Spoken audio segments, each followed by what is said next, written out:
Good afternoon and welcome, everybody. This would be the Jeff Cameron Show right here on 97.9 ESPN Radio. Thanks for tuning to it. I'm Jeff. That's Tom. We're online. ESPNTallahassee.com. That's where you go to listen live via the streaming free always.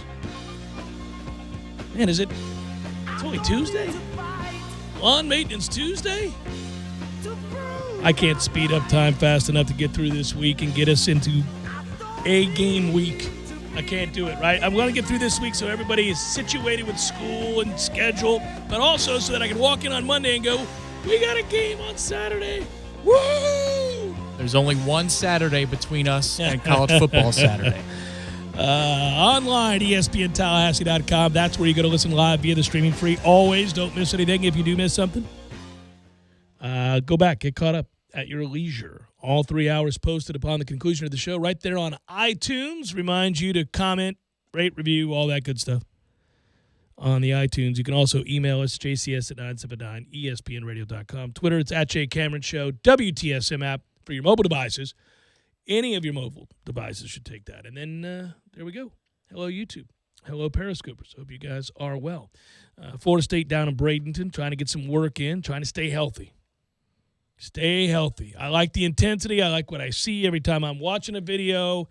I'm impressed by the level of competition that has been ratcheted up there. That's exciting. But really, all I do these days is hold my freaking breath that we don't hear about something catastrophic. I'm sure that's every fan anywhere, but I'm not worried about them. I'm worried about us. I'm worried that a team that has a chance, and this is what it really is, I want them to reach their potential, and their potential in my mind is to be a much, much better football team than we saw on display last year. I think that's true. I believe that. I'm not hoping for that. I think that's a reality. They will be better. But I also know they're real thin in certain areas, and if anything are to happen at those position groups, you got a real problem on your hand that I just don't know that you're equipped to do anything about. You know, sometimes it's a matter of adjusting. Sometimes it's a matter of coaching. Sometimes you've got to coach around areas of weakness and play to strength, and all that is true. But sometimes it's not an excuse. It's a reality. You're stating the reason that a problem persists is that you can't do anything about it. And we would be in that position. You get a couple injuries to that offensive line, and you're really near another disaster. You get a guy, knock on wood, go down on that defensive line where we're thin, you got a real problem on your hand. So that's all. I'm just holding my breath. I wonder how much we're going to, if Kendall doesn't like what he sees out of the tackles, you know, maybe he doesn't in camp already, or maybe once we get to see the live bullets flying. If he doesn't like tackle skill, do we just read the defender, the rush defender, and allow ourselves a numbers advantage in different parts of the offense? I saw today a couple of pieces in the practice reports from the various outlets. They're doing a lot in the read option game. And here's hoping that this year we have a quarterback who can understand the principles of pre-snap counting and then post-snap understanding when to give and when to keep. Pretty simple math, Tom. The one that didn't understand it a year ago, I was as confounded by that as he was by the idea of figuring out the number, the math, the people.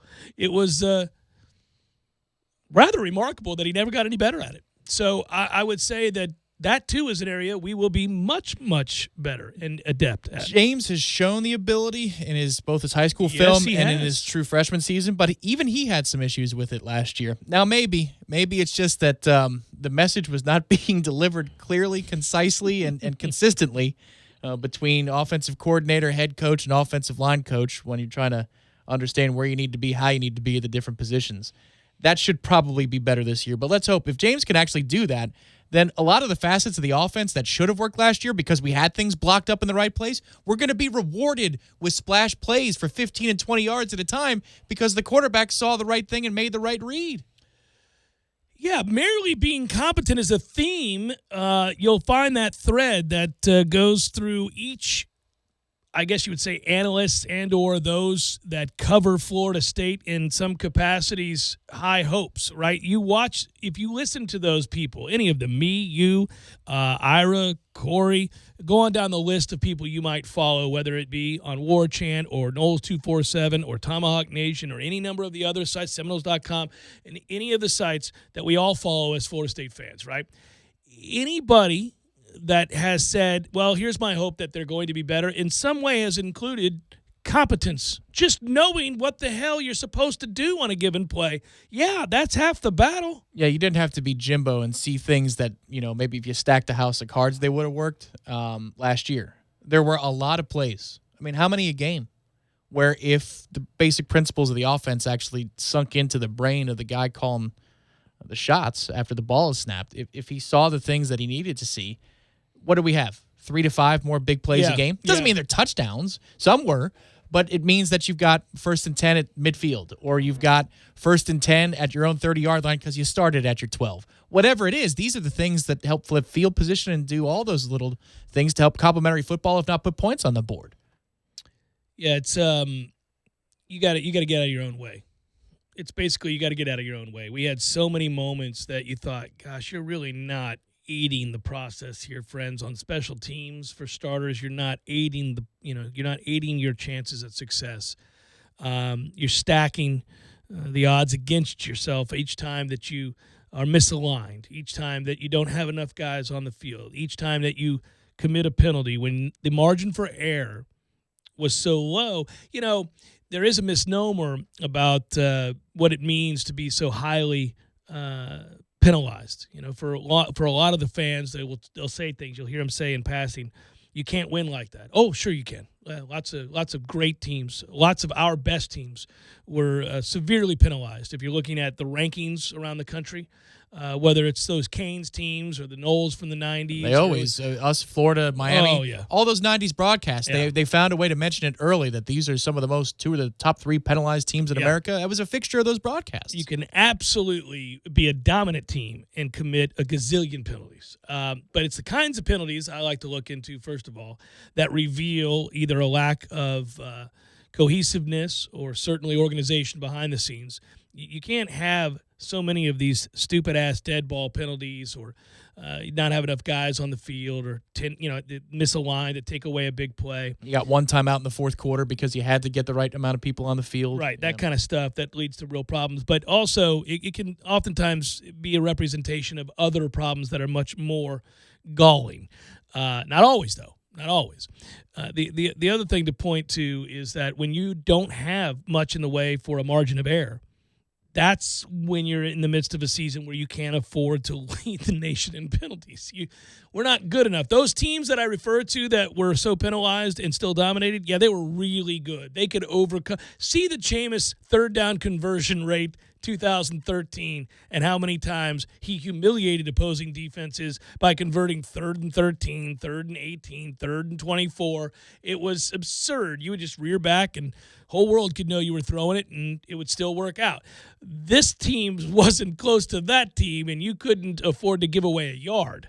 So give yourself a chance. Yeah. Be smarter. Well, and just to think about it, looking back on these little moments, be it in James' game against NC State or some of the moments against Virginia Tech in the opening game, but how many chances do you have, even with the offensive line being terrible, to pick up a big play that'll get you some points on a drive? Or at least neutralize the momentum because you're going 3 and out. Well, they create a different storyline. The Syracuse game tends to come to mind. Now, we end up getting blown out in that game.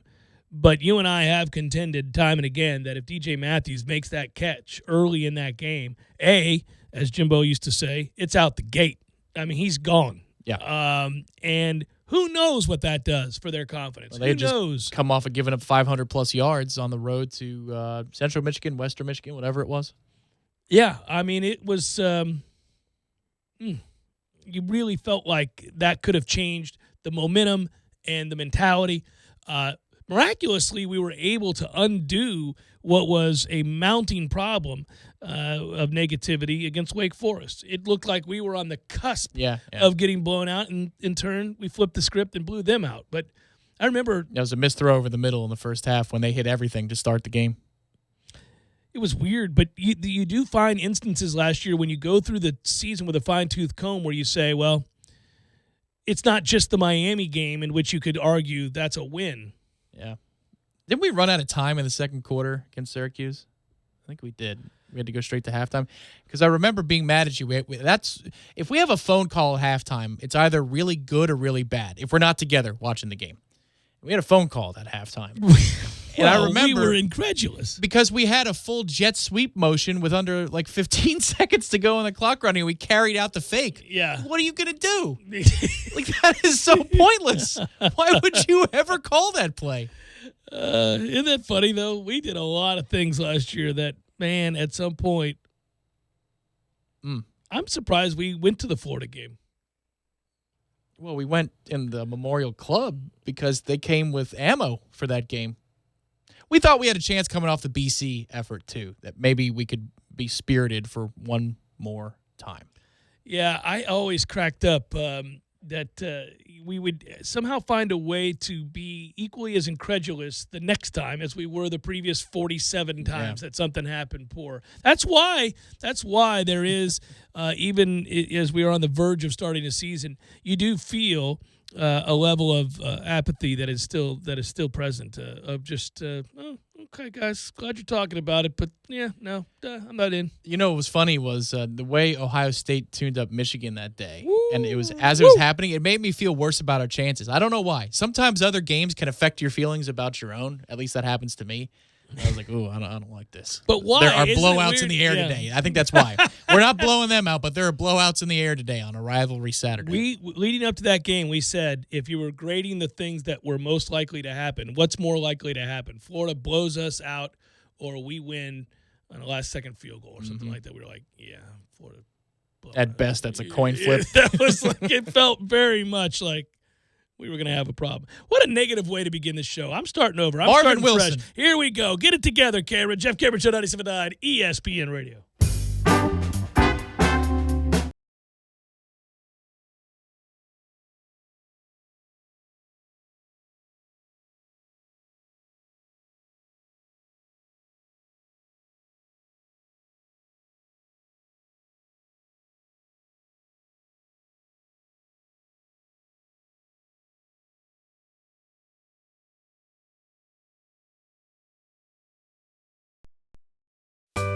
Sorry, boys, I did not have time to pack. We got this. It's right here, guys. We got this. I thought I could handle it. We got this. Moving doesn't have to be a hassle. Call us first at 2 Men and a Truck. No matter the move, home or business, we'll make it a smooth one. I forgot something. We got this.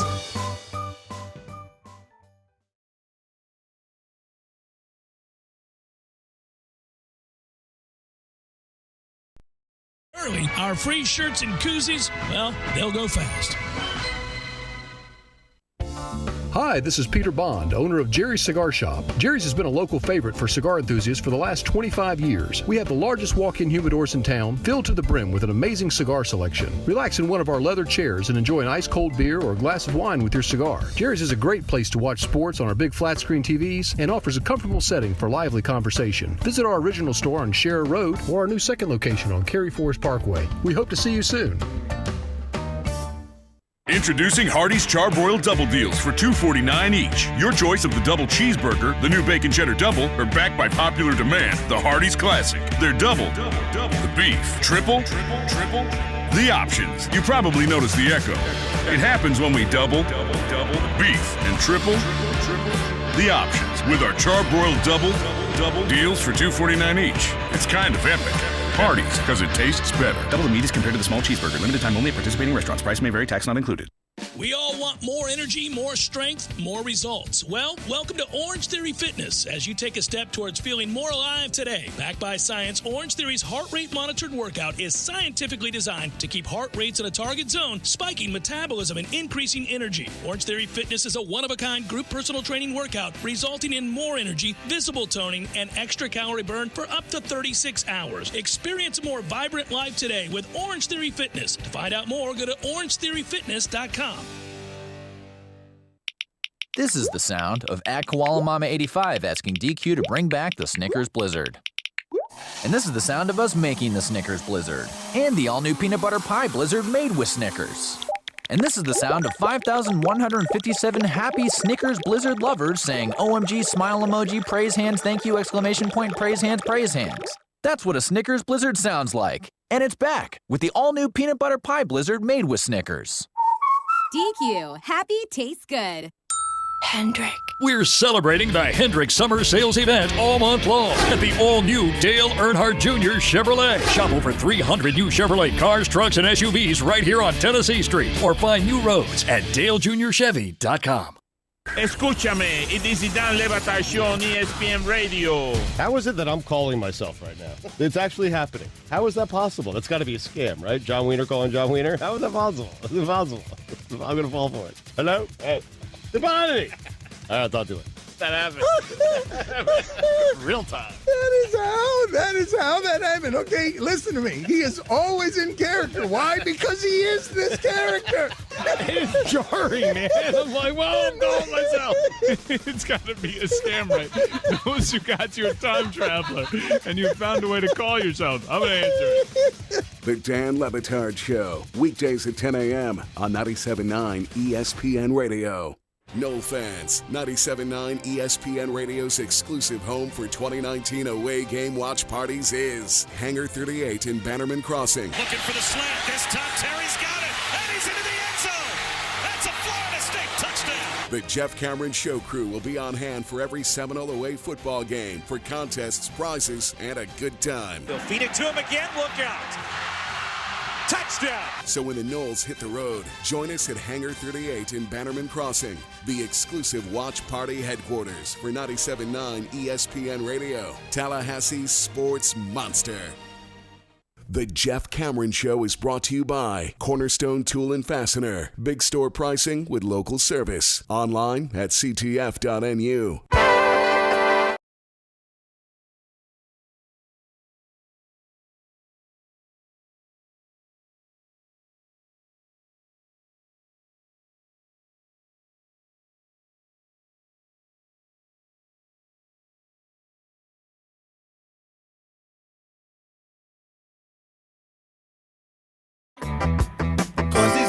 Gambling on preseason football.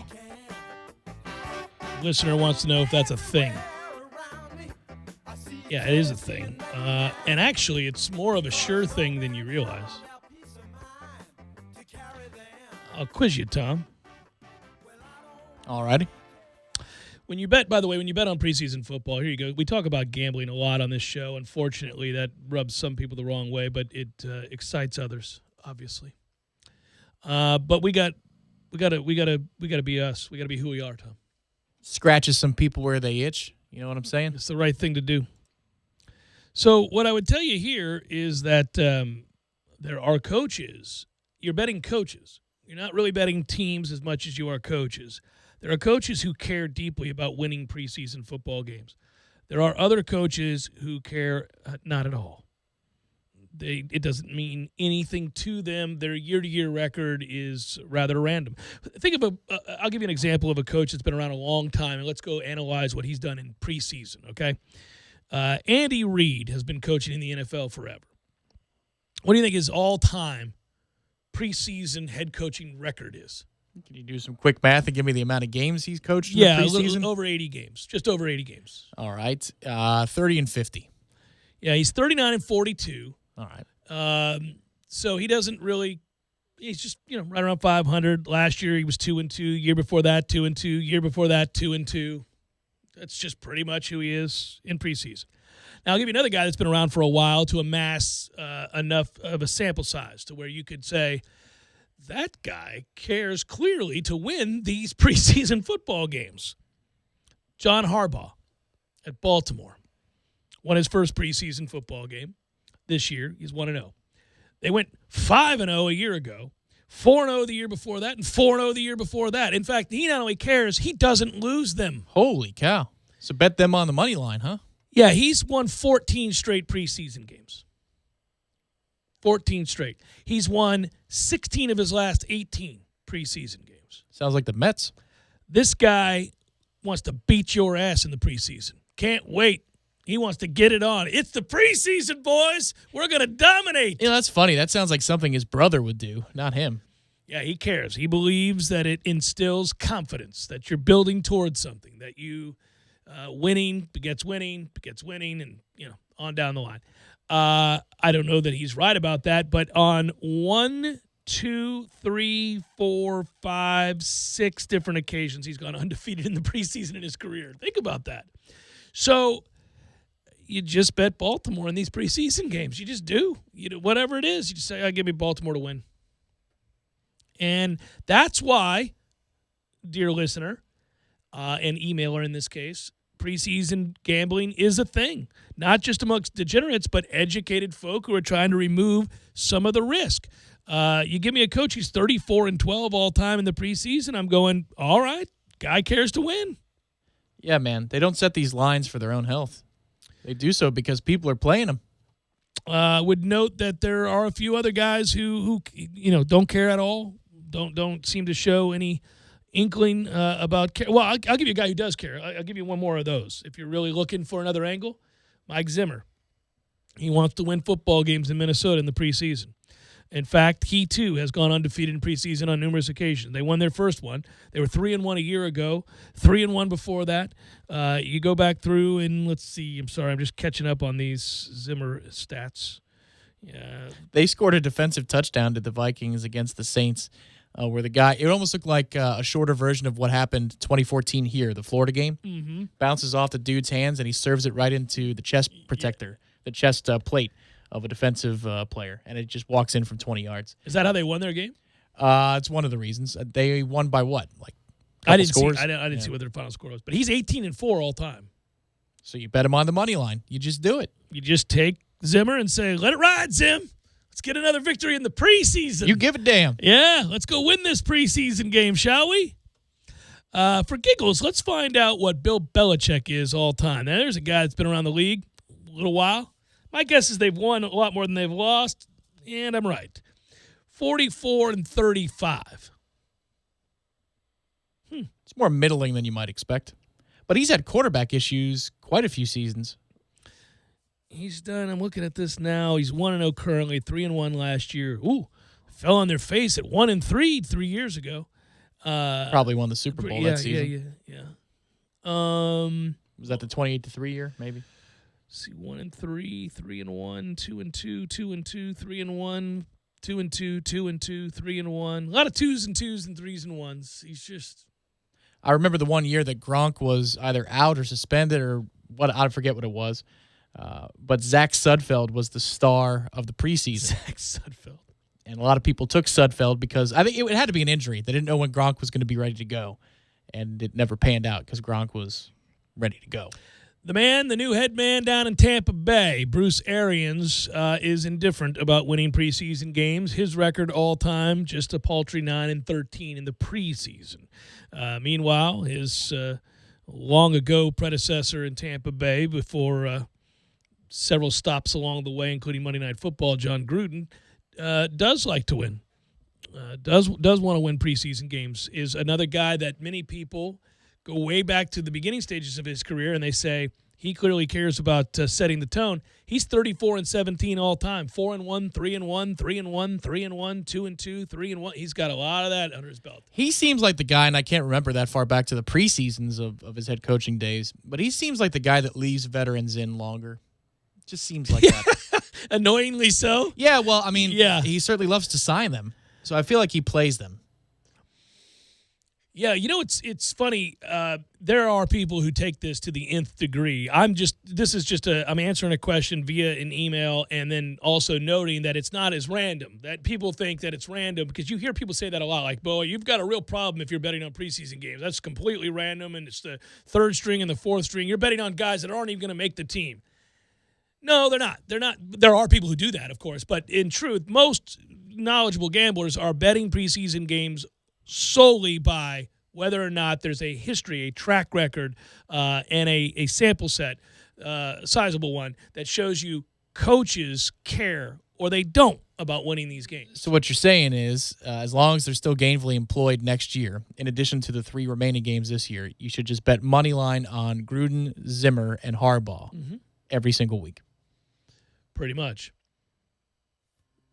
Okay, that's a compelling argument. I like that you're going to do it. It's pretty obvious. You're like, oh, there's something to be had here. I'm going to monitor it, and then we'll see. Well, monitor it now. We've got more preseason games coming up. Week 2 preseason? Yeah. See if Harbaugh wins again. At some point, you just bet him every week. Bet $100 every week on the Ravens. I'm not telling you to do this, kids, but I'm just saying, my man, if he wins this week, we'll have won 16 straight preseason games. That can't be by accident. They've won them with Flacco and Lamar Jackson and third stringers. That's Super Bowl champion, Joe Flacco. My man is trying to win preseason games, is what I'm telling you.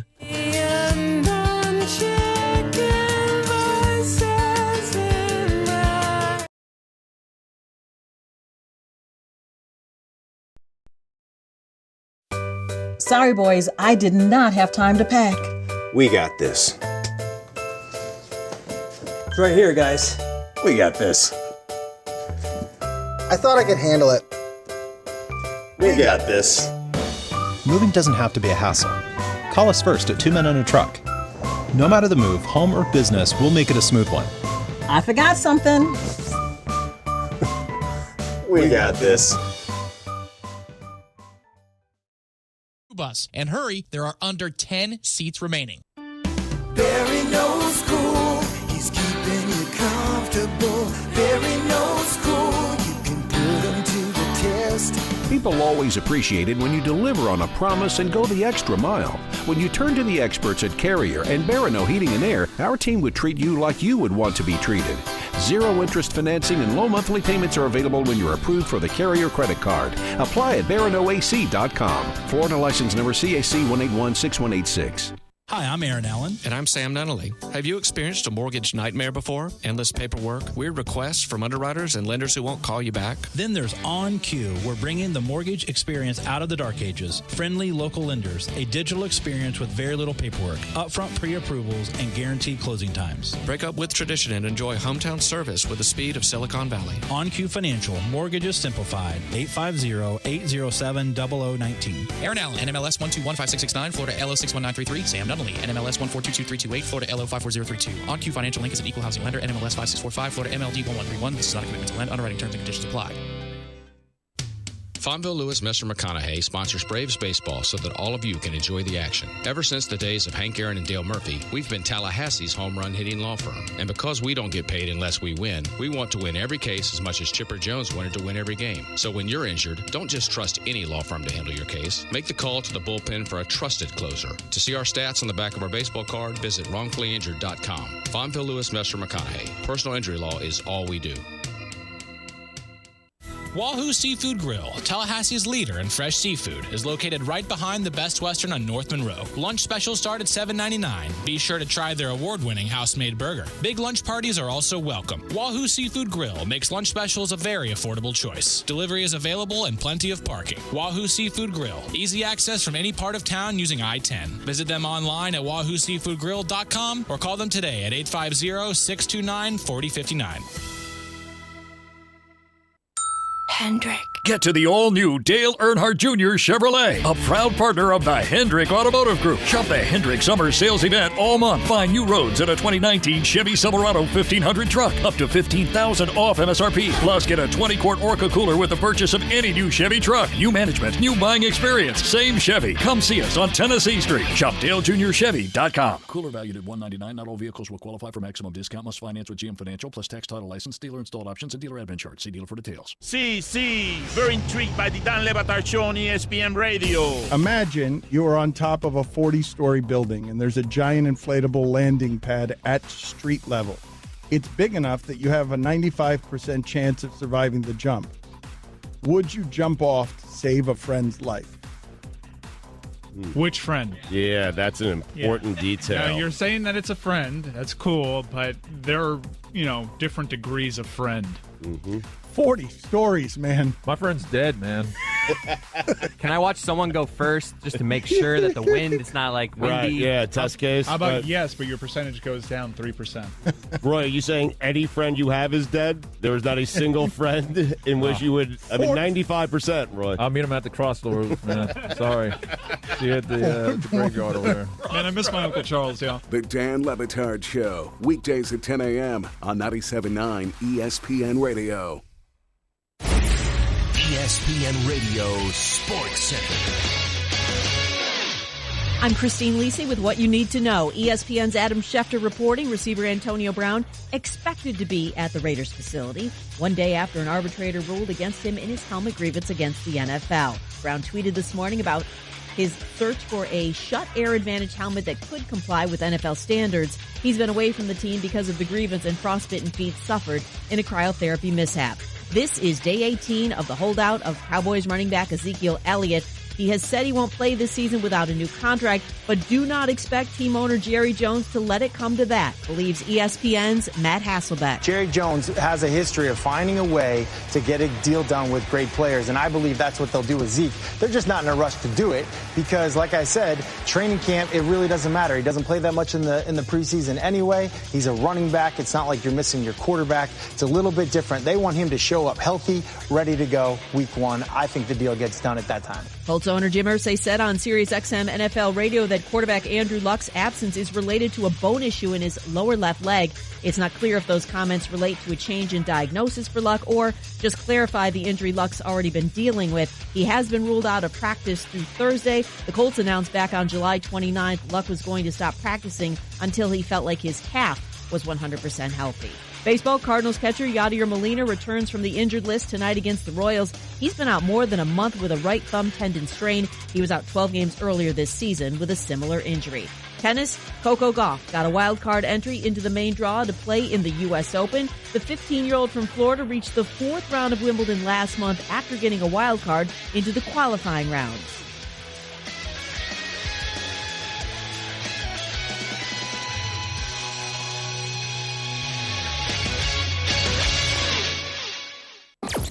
Broadcasting live from the Tallahassee Dodge Chrysler Jeep Ram Fiat Studios in the capital city of Tallahassee. This is the Jeff Cameron Show, brought to you by Cornerstone Tool and Fastener on 97.9 ESPN Radio.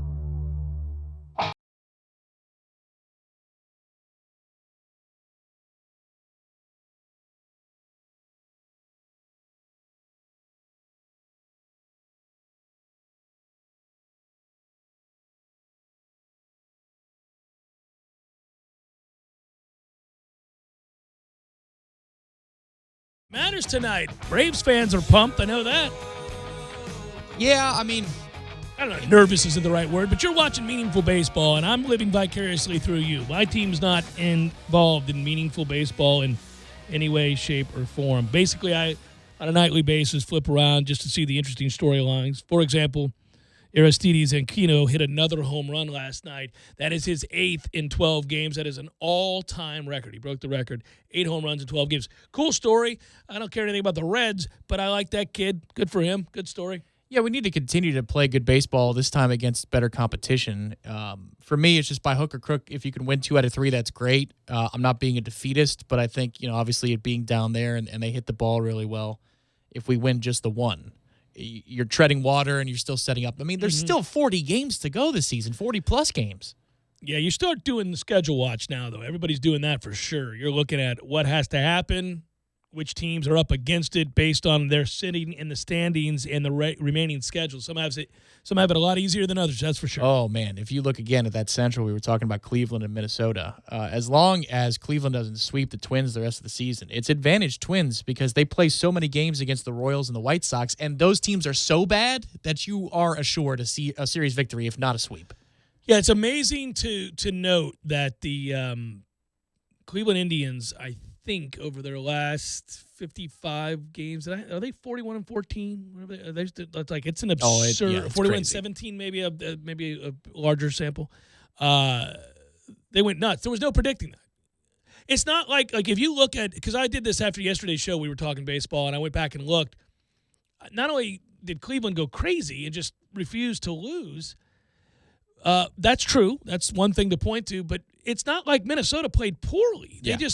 They couldn't retain that absurd pace where, remember at the beginning of the season, every time we did probables, I'd go, anybody notice that the Twins were 30 games above 500? Like, we were in shock looking at these numbers. Consistently been winning more than 2/3 of their games. Yeah. For what? The first half of the season in its least, entirety. Yeah, it was absurd. And so they came back a little bit, and then Cleveland decided, screw it. We're just not going to lose anymore. We're just going to keep winning. Yeah, they all walked the off time. again last night. Santana hit another walk-off last night. It's nuts. Yeah, that was that line, too. It ended up being even money. Sorry, I'm just getting into a gambling angle again. It's not that Santana hit a walk-off on Sunday, but if in the top of the 10th you hit a grand slam, chances are that's kind of a walk-off shot. Feels that way. At Jay Cameron Show, I'd bet on the Cowboys versus the Bucs in a few weeks. I'm pretty sure the camera caught Bruce Arians checking his watch around 9:45 last Friday night. I saw that. I think you're right.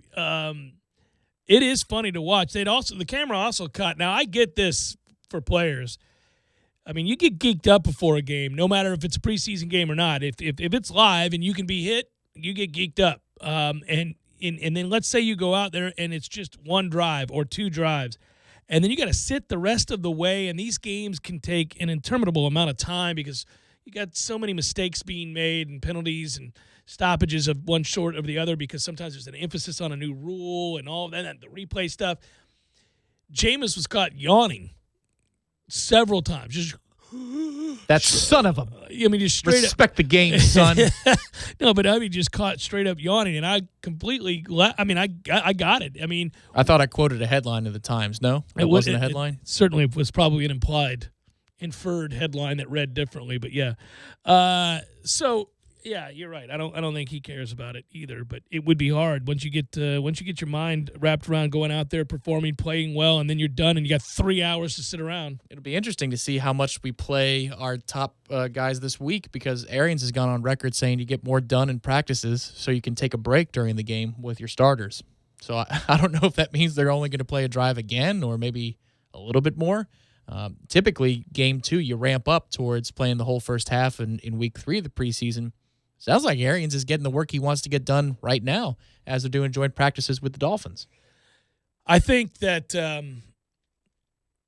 I think with coaches anymore, it's funny. They actually have, and they vary, and to listen to them talk, you can go to the local papers in these cities and read those coaches' quotes, and it reveals exactly their perspective on preseason games. Those that are invested, like I was just describing, will talk in a way that obviously reveals they care very deeply about preparing through preseason games as their means to evaluate the talent and to differentiate not just starters in certain position battles, but whether or not a rookie's going to make it, all of that. And others say, no, like you just said, it's in practice. It's what we do every day that I see day in and day out that tells me the story I need to know. And again, these are joint practices, so he knows that they can script it against a different team. Yeah.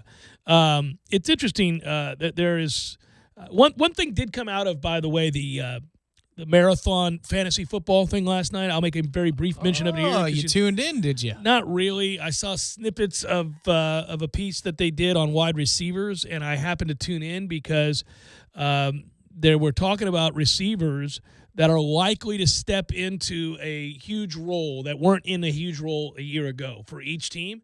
And this is a value just as a football fan. Yes, it is as a fantasy fan for your WR2 or WR3, you know. Yep. Everybody knows who the ones are. Everybody knows who the RB1s are as well. But you are looking for that second guy. But I also use it just to – that's one area where fantasy football is very valuable, just like fantasy baseball can be very valuable to your actual understanding of a team's depth of talent and how they match up against other potential playoff teams, or in this case, teams in their division, all of that stuff. And the reason I say all of that is to say this. Chris Godwin was mentioned in this piece. And – They talked about the kind of plan that the Bucs will have to try to win football games this year. And there was another piece on that today from CBS Fantasy Sports Writers.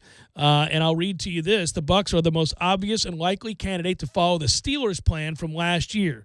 The Bucs have a shaky defense, a running game they don't quite trust yet, and a top-heavy passing game. The Steelers ended up throwing the ball 675 times in 2018, and a whopping 49.5% of their attempts went to Brown and Smith-Schuster. Might we see something very similar in Tampa? Absolutely.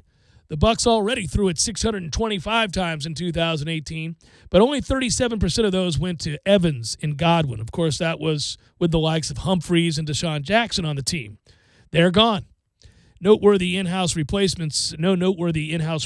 Lots of targets are up for grabs right now, and certainly O.J. Howard should see some of them. But even a 60-target increase for him leaves plenty of catches to go around for the likes of Godwin to up his totals. Well, Bruce Arians has already said in preseason that Godwin's not coming off the field. And if you believe Jameis is going to pass for between 4,000 and 4,500 yards, that means almost by osmosis, Godwin's going to have a 1,000-yard season. It's just you can't spread the ball around enough to Mike Evans and O.J. Howard and Cam Brate to take away from Godwin's production to the point that it comes down below 800, 850 at the worst. Well, he had 59, 60 receptions a year ago. Yeah. So, you're not talking about a huge. He was targeted last year. Remember, he went through that stretch where he played very poorly for about 3 weeks. He dropped everything. And then he came out of it. He almost had 1,000 yards last year at 842. Right. He's a guy that, got confidence again at the end of the year, looked like he was his old self. Whatever happened, we don't know. There was a lot of crisis of confidence going around that team because everybody was looking at the door. But let's figure that he's the confident, talented guy we saw that got us excited to begin with. There's a guy that could easily increase by at least another 20 catches. They already get you to 80. Right. That's easy. Yeah, and then you're talking 1,000, 1,100 yards, and that's to say nothing about the importance of going over the middle and catching in the red zone. And that's something that I've seen the Tampa sites, if they're doing any advanced look at what Bruce Arians did in Arizona, they're saying that Larry Fitzgerald's position in Bruce Arians' offense is what they're going to ask Godwin to do. Doesn't mean he's going to be Larry Fitzgerald. Well, nobody is. can. Yeah. But his position and the importance of that position looks like they're turning to Godwin to be that guy, which means that over the middle of the field, he's going to be schemed open. And where does Jameis hit a lot of throws, a lot of big-time throws, especially if it's down the field? It's over the middle. He throws that post a lot better than he does the fly. Doesn't throw the fly great. He's either on or off. You know it early on the fly. He'll hit that deep ball occasionally, and you realize he's got it. And then if he misses, I think speaking of crisis of confidence, that's an area where he's got to get a lot better. You can miss throws. It happens. There aren't too many perfect people out there playing quarterback, man. Brady misses throws. It's all right. But it gets in his mind if he misses a fly. He's fine other patterns. He'll live with it and bounce back and, thread the needle the next time up. That fly, for whatever reason, because it's been his weakness in his career, at least in pro football, if he misses a guy, he has a guy and he misses him, he's going to miss him again. He's going to miss him again. And it's just a weird thing. Now, Arians has said that's mechanics. We'll see. He missed a fly in this preseason game. It looks like he's trying to guide a half wedge. Like, what's the most uncomfortable shot in golf is a half wedge. Yeah, half wedge. You kind of feel like you have to, pick your yardage. Instead of just hitting the damn shot. Well, yeah, you try to hit to an area that lets you hit a full club every time. Yeah. And in football, just like in golf, can't always do it.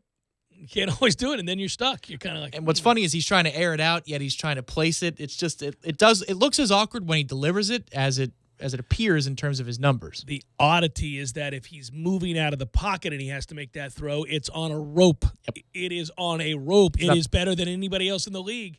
It is strange. It's almost off-putting. If he's off balance and leaning to his side, sometimes even going against the grain, that might be your ass. He's about to throw a rope. Because he's not thinking. He's just throwing the ball. He's that gifted, hand-eye. I just want him to run around then, even when there's no pressure. Just run around, throw it. Constantly roll the pocket. It's out of control. And he's really good in the intermediate routes down the middle of the field when he's in the pocket. No, in the pocket. Yep. Anticipation, all of it. Just strange.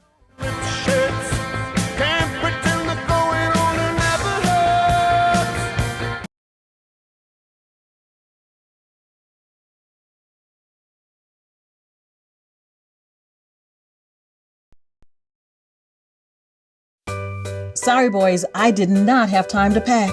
We got this. It's right here, guys. We got this. I thought I could handle it. We got this. Moving doesn't have to be a hassle. Call us first at 2 Men and a Truck.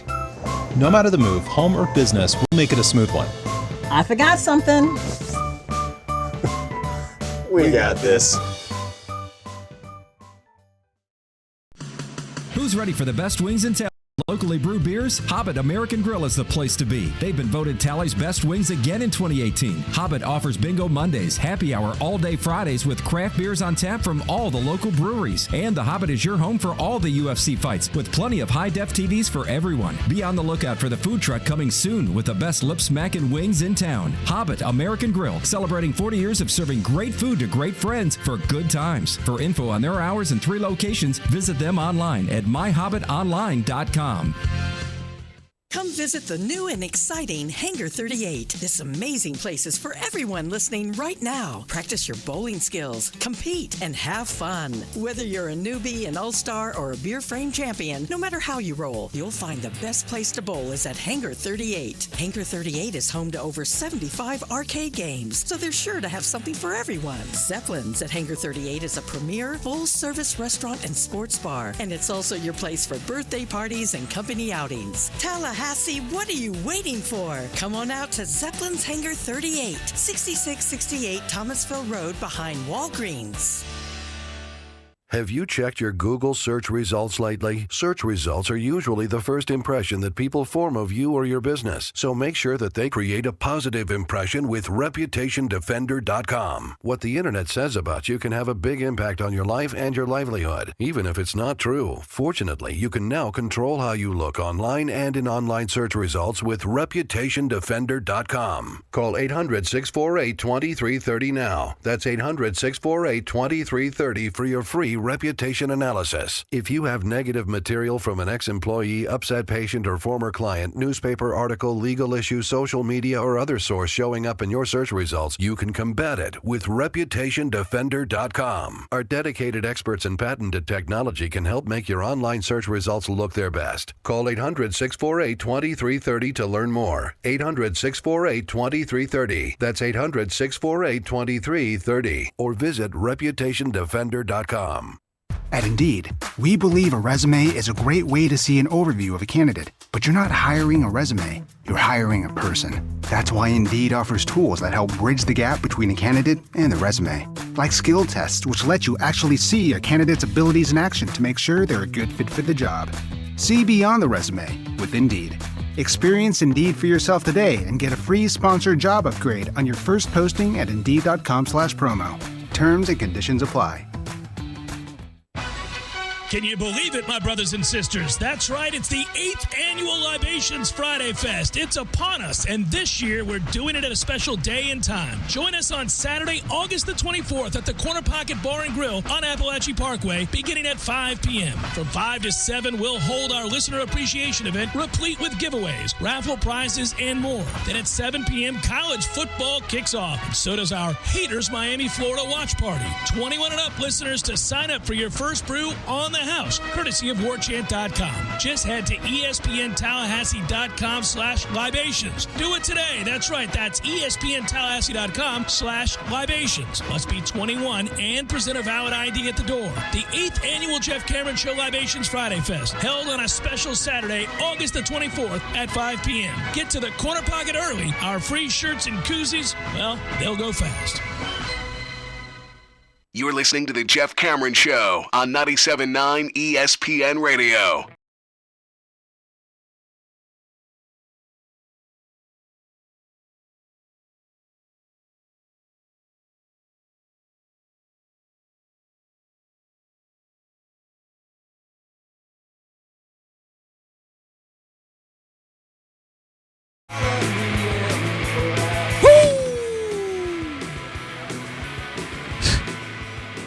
Not going to get me with that one. I clicked on baseball headlines to check a standings discussion, and their top story is that Curt Schilling may run for office. No thanks, not touching that. He always liked, even when he was, I think, on the disabled list back in the day, before it was called the IL, he always liked just picking up a microphone and talking. It looked like he was in a mall. He just picked up a microphone, started talking and riffing about the world. The mall. Yeah. It looked like it. Some of the videos from those days, because I remember this show, Rome is Burning. Curt Schilling was always on his A block with something he said, and he was always kind of like in a suit and just walking around with a microphone. Ready to go, right? Is he doing a circuit? I'm looking at DeMarhe Lewis, an Auburn commit that visited Florida State in late July and left with an offer from us, and quote, I was surprised by the offer. Florida State has not shown too much interest, but I heard from Coach Kelly, and he asked me to visit. I went down there, and they have offered. They like my film. They like me. They just want me to keep working on and off the field and keep visiting. If I had a top 5, Florida State's in it now. I'm probably going to put a top 5 together by the end of September. It's what they have to deal with now, like the things that they work with. It makes So is this kid good, or is he like an insurance policy? He's an Auburn commit. He's a defensive lineman. He's an Auburn commit. I got to imagine he's good. I guess so. Just the way it sounds, he's like, well, keep working, keep coming back. Maybe we'll have a spot for you. That's the way it reads. Yeah, he's 6'4", 281 pounds. He is his top interests at this point are LSU, Auburn. We're now on it. Miami is on that list. It's not a bad list, my friend. No, it's not a bad list. You'd think instead of them saying, well, just keep coming back and keep working, they'd say, please, young man, just, you know what? Let's stop beating around the bush. Well, he's from Griffin, Georgia, and it doesn't look like Georgia is after him. Then again, they've got the pick of the litter these days. But he's, if you're looking at the rankings, he's a top 100 guy in the state of Georgia. He's a top 40 guy in the position. He's 6'4", 285 pounds. Again, I think it's one of those times where, so you got a guy that's committed to Auburn, and if I tell you, let's say he flips, say he comes to Florida State, and I tell you we beat out Auburn, we beat out Miami, and we beat out LSU to get him. Yeah, I'm happy with that. You right? Yeah. It's not always as it seems. I know that Georgia Tech is heavily after him, and a lot of people believe he's going to end up actually at Georgia Tech because of where he's from. Sounds like he may be a smart kid then, going to Georgia Tech, but we'll see. Boston College has also offered him. I looked at a lot of ACC preseason articles across different websites. Steve Adazio's name keeps appearing as the preseason guy to watch, as maybe on the chopping block if they don't do well. Well, I would find that to be silly. Boston College doesn't care about college football in the sense that, it's Boston College. They care about hockey and hockey. That's right. And maybe a little bit of hockey. Mm-hmm. Beanpot. And what I would tell you is that the man, more often than not, takes them to a bowl game. That's about the best you can ask for at a place that doesn't care about football. And some hockey.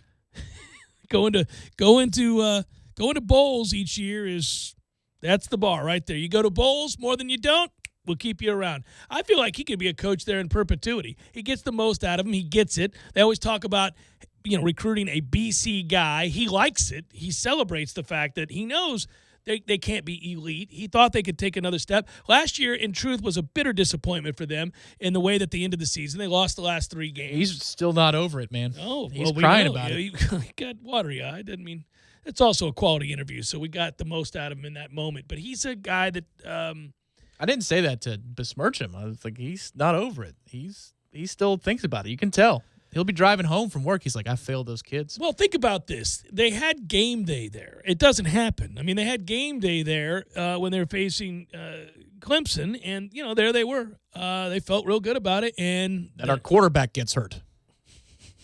Early in that game. I think they beat us about 3 or 4 times, not just that day. Yeah. Well, they ended up beating them, soundly. As he put it, it was a physical game, and then they never could get back up. That interview is an all-timer. His face, I'm looking back, man. He was hurt. My favorite part of the interview is the beginning of the interview because I come out swinging again, even after you thought I had softened him up. What happened at the end of the year there? You died. You died at the end, Coach. You died at the end. He said it twice. I said, yeah, double down. You died at the end. What happened? Well, we did. We did. It's like he had to remind himself, it's this a-hole again. Okay. Comes out swinging every time. Soften me with a pastry. Really missing my son and missing.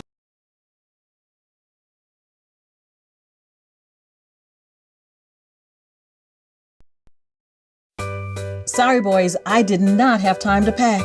We got this. It's right here, guys. We got this. I thought I could handle it. We got this. Moving doesn't have to be a hassle. Call us first at 2 Men and a Truck. No matter the move, home or business, we'll make it a smooth one. I forgot something. We got this.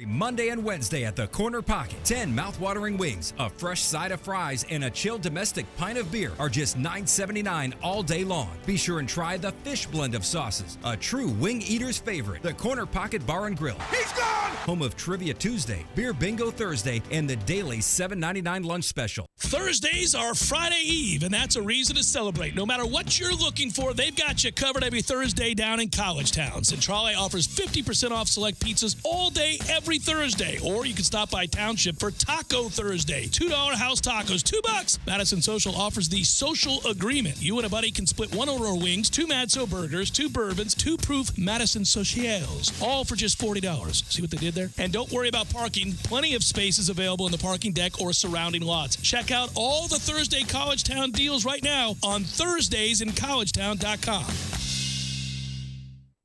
Fonville Lewis Messer McConaughey sponsors Braves baseball so that all of you can enjoy the action. Ever since the days of Hank Aaron and Dale Murphy, we've been Tallahassee's home run hitting law firm. And because we don't get paid unless we win, we want to win every case as much as Chipper Jones wanted to win every game. So when you're injured, don't just trust any law firm to handle your case. Make the call to the bullpen for a trusted closer. To see our stats on the back of our baseball card, visit wrongfullyinjured.com. Fonville Lewis Messer McConaughey. Personal injury law is all we do. Liberty Mutual Insurance presents. When generic insurance takes hold, one handsome man and one flightless bird are teaming up to save the world.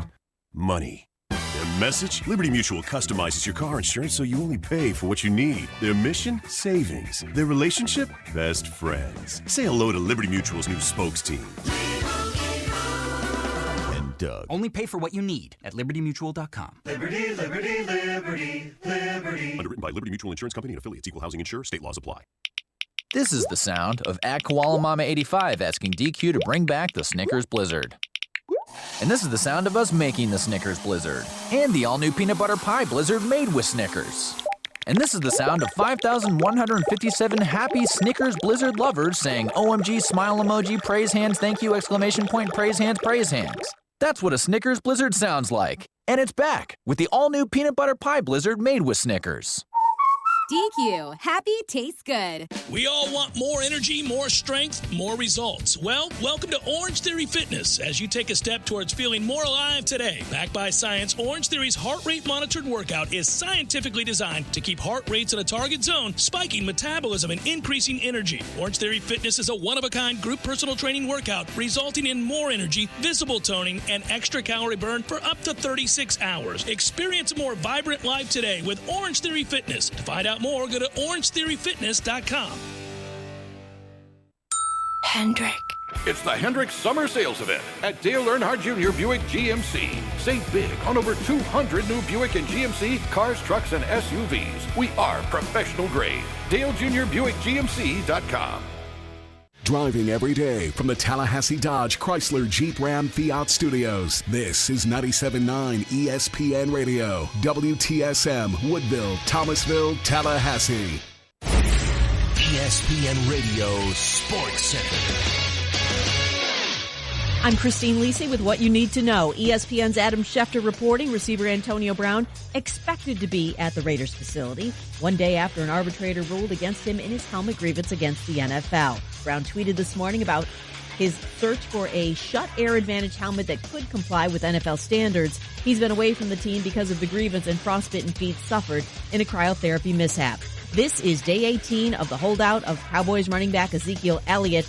He has said he won't play this season without a new contract, but do not expect team owner Jerry Jones to let it come to that, believes ESPN's Matt Hasselbeck. Jerry Jones has a history of finding a way to get a deal done with great players, and I believe that's what they'll do with Zeke. They're just not in a rush to do it because, like I said, training camp, it really doesn't matter. He doesn't play that much in the preseason anyway. He's a running back. It's not like you're missing your quarterback. It's a little bit different. They want him to show up healthy, ready to go week one. I think the deal gets done at that time. Colts owner Jim Irsay said on SiriusXM NFL Radio that quarterback Andrew Luck's absence is related to a bone issue in his lower left leg.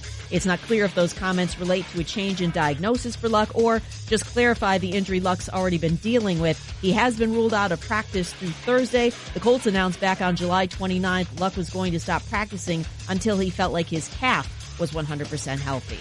Baseball, Cardinals catcher Yadier Molina returns from the injured list tonight against the Royals. He's been out more than a month with a right thumb tendon strain. He was out 12 games earlier this season with a similar injury.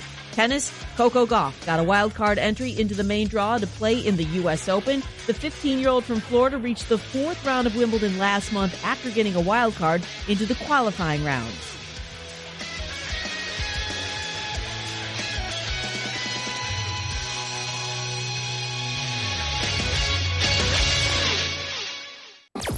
Broadcasting live from the Tallahassee Dodge Chrysler Jeep Ram Fiat Studios in the capital city of Tallahassee. This is the Jeff Cameron Show, brought to you by Cornerstone Tool and Fastener on 97.9 ESPN Radio.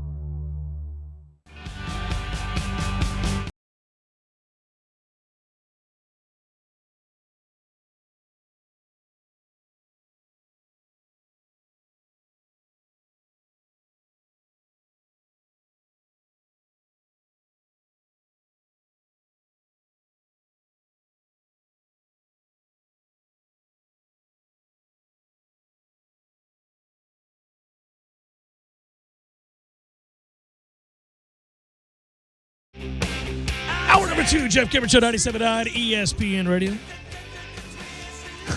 I was looking up the Boise State depth chart during the break because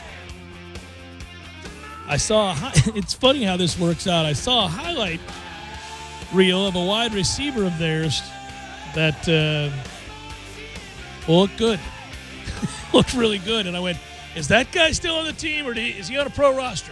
Are they saying he's good as a rookie in the pros, or is that guy currently starting? So I'm trying to find the projected... Well, they lost their top guy from last year. So unless this is somebody ready to step into wide receiver 1 role, which should have been a tongue twister, but I got through that. You did. I actually think it is somebody that is about to step into that one role. Let's see here. I'll tell you right now. This guy's name is John Hightower. Did he go? Did he leave? Did John Hightower decide to ride out? No, John Hightower is currently on the roster. He is starting. He is their guy. And there is film on him as somebody was scouting him saying he projects to the next level. Heads up, everybody, they got a guy. We've discovered the guy during the break of the Jeff Cameron Show. Now we all know about it. His name is John Hightower. He's a dude. And I think we feel good about the defensive backcourt this year, but the question still remains, can we cover? Can we cover? Not the spread, the receivers. Can we cover them? He looks good. How's our technique? We're going to get called for 55 pass interference penalties this year? This Hightower character averaged 16 yards a catch last year, had 6 touchdowns on 31 grabs. He also returned kicks for them, 20.4 yards per kick average, return average, 2 touchdowns. Okay. Only played 9 games because he got hurt, but he's got game. So if he had 20.4 as a kick return average but 2 touchdowns, that's kind of weird. You'd think that'd balloon him up with all the touchbacks these days. Yeah, I got to double check on all this here. Maybe he just returned everything. He's like, I got this. It's what I do. Like, no, you got the 16-yard line is what you got. We saw a lot of that. No, 16 would have been nice. We saw the 7-yard line. It was once the penalty was enforced. It would be the 14 and then half the distance. Yeah, once the penalty was enforced, you're right. That's You'd the go, way that oh, no. And then you see the flag and go, oh, God. Okay. I've always just assumed anymore for a very long time now. I know you have too. I mean, I think the one staggering aspect of our futility when it came to special teams over the last several years is that it could cross somehow the threshold of coaching staff. It sure did. How did we do that? I have no idea how that's possible. How you could go from an entire shift in a coaching philosophy, strategy, you name it, actual names of coaches, different human beings on the staff. Yes, that's right. And it persisted. The good news today, by the way, Warren Thompson was back at practice. That is really good news. Made the highlights, if you will. Was out there catching the football. Remember, he was on concussion protocol, so you never know how long that's going to take. We talked with Ira about that yesterday, this very segment to open the 4. The answer is didn't take long. He's back out there and rolling. And Isaiah Bolden also practicing today. Good news, obviously. We know about him, and then he had to be redshirted because of injury a year ago. But they've had weather issues down there at IMG. Not surprising necessarily, but all is going well. And they've been, it's interesting. This was a 4-on-4 drill, if you will, to start the day. Ira Schoffel noted that instead of their typical Oklahoma drill or their Knoll drill. 4-on-4 with 3 linemen on each side, 1 ball carrier, 1 linebacker and defensive back, incorporating more of a full unit here as they get closer and closer. We're now past the halfway point with the practices, kids. We are past the halfway point. They've got 10 down, and here they roll. Let's just hope that the health is okay from here on out for any surprises. No more surprises. And now I think all fans are just counting down the days until we hear Tamorian is doing some light work with pads on, or at least shells. He's got to get acclimated, right?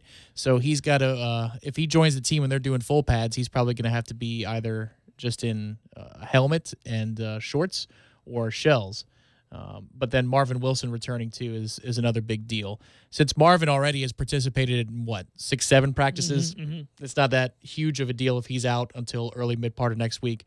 But you got to get Tamori in some game shape. He can run like the wind, but it would help to get him in some game shape as well. I think we're going to read about him being out there pretty soon. I do. Even just light work early on. I think you're going to start to see that real soon. By the way, I also think it's interesting. I've harped on this for some time. I'm very excited about what he can bring to the table. And it's good to know that today he was lauded by Mark Schneider. But Amari Gaynor continues to turn heads, and kind of a reference to what we saw last year from Brian Burns, and he yelled out to Amari Gaynor, "Way to go, Burns!" After a move today in practice, after a jump, and he's okay. But does that mean the O-line's having issues, or does that mean that Amari is flourishing? No, I think he's flourishing. I listen. He was going. I mean, he needed to maybe put on some weight last year, but he was already gonna make waves. I mean, I don't know how much he would have played last year, but he got hurt, and then if he played at all, he might have been an improvement over some of the linebackers we were rolling out there. As injuries go, the things that always can, and this is why it's important to see that Isaiah Bolden was back out there today, because here's the deal. We know the situation with Tamorian Terry. He had the arthroscopic surgery. That's a limited time you're going to be out, but we already know it's fixed, and once you come back, you should be good to go. When you got a concussion, the way that Warren Thompson did, that is disconcerting, but it's early enough in camp that you figure he'll be all right. We couldn't have known he'd be back the very next day after learning about it. Good to see he's fine. Okay, that's great. But I was really concerned that the Isaiah Bolden situation would last longer, because his was a hamstring. And when you're dealing with hamstrings, you and I both know, all of us do who pay attention to athletics, you get a problem with a hamstring and you got a finely tuned athlete, it could be a lingering problem for the rest of the year. It may still be, but my guess is that it had to have been very, very minor. You don't rush a hamstring. You can't rush a hamstring. Those things are really, really delicate, and when you got a problem with one, it is seemingly a nagging problem that persists for weeks, if not months. The old rule of thumb growing up, watching both football and baseball teams, is analysts would say, wait till you're 100% and then wait another week or two. Yeah.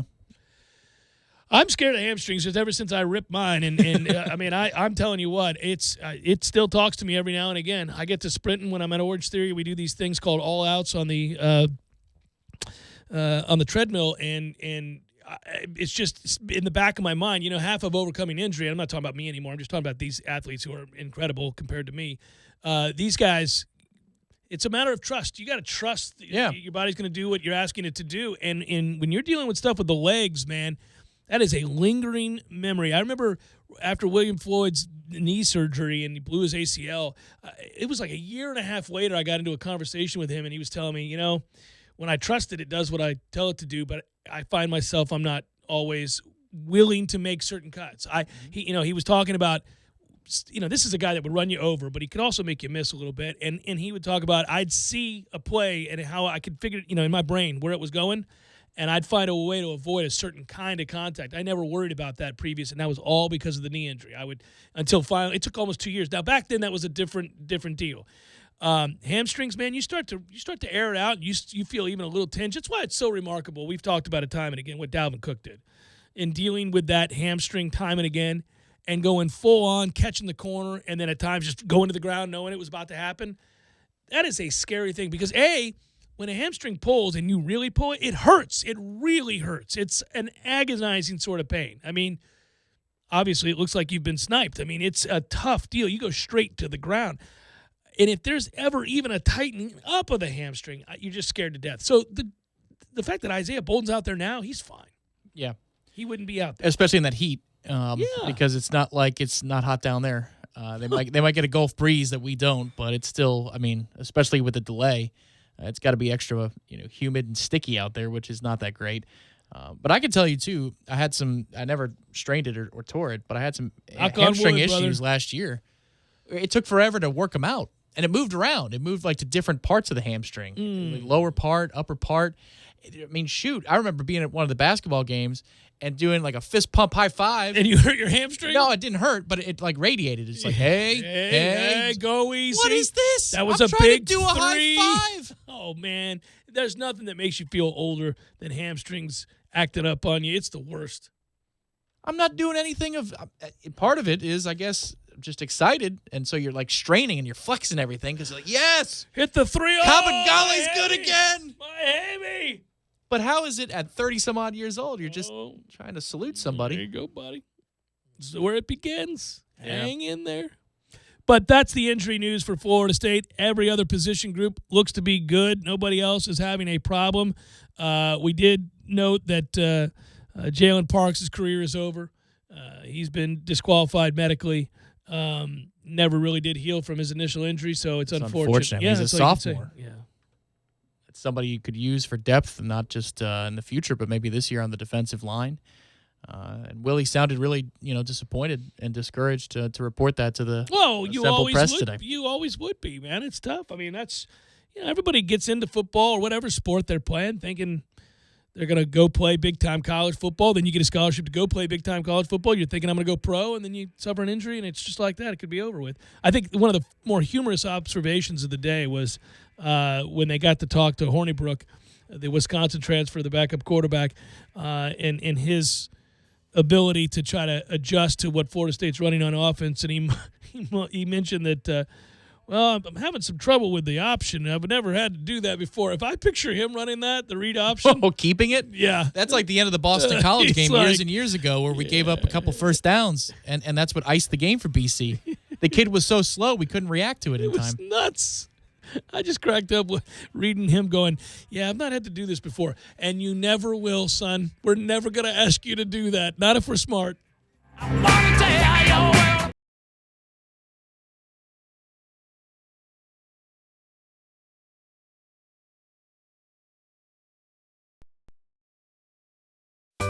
Sorry, boys, I did not have time to pack. We got this. It's right here, guys. We got this. I thought I could handle it. We got this. Moving doesn't have to be a hassle. Call us first at 2 Men and a Truck. No matter the move, home or business, we'll make it a smooth one. I forgot something.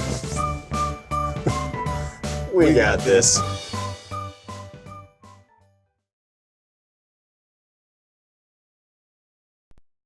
Your first brew on the house, courtesy of warchant.com. Just head to espntallahassee.com/libations. Do it today. That's right. That's espntallahassee.com/libations. Must be 21 and present a valid ID at the door. The 8th annual Jeff Cameron Show Libations Friday Fest, held on a special Saturday, August the 24th at 5 p.m. Get to the corner pocket early. Our free shirts and koozies, they'll go fast.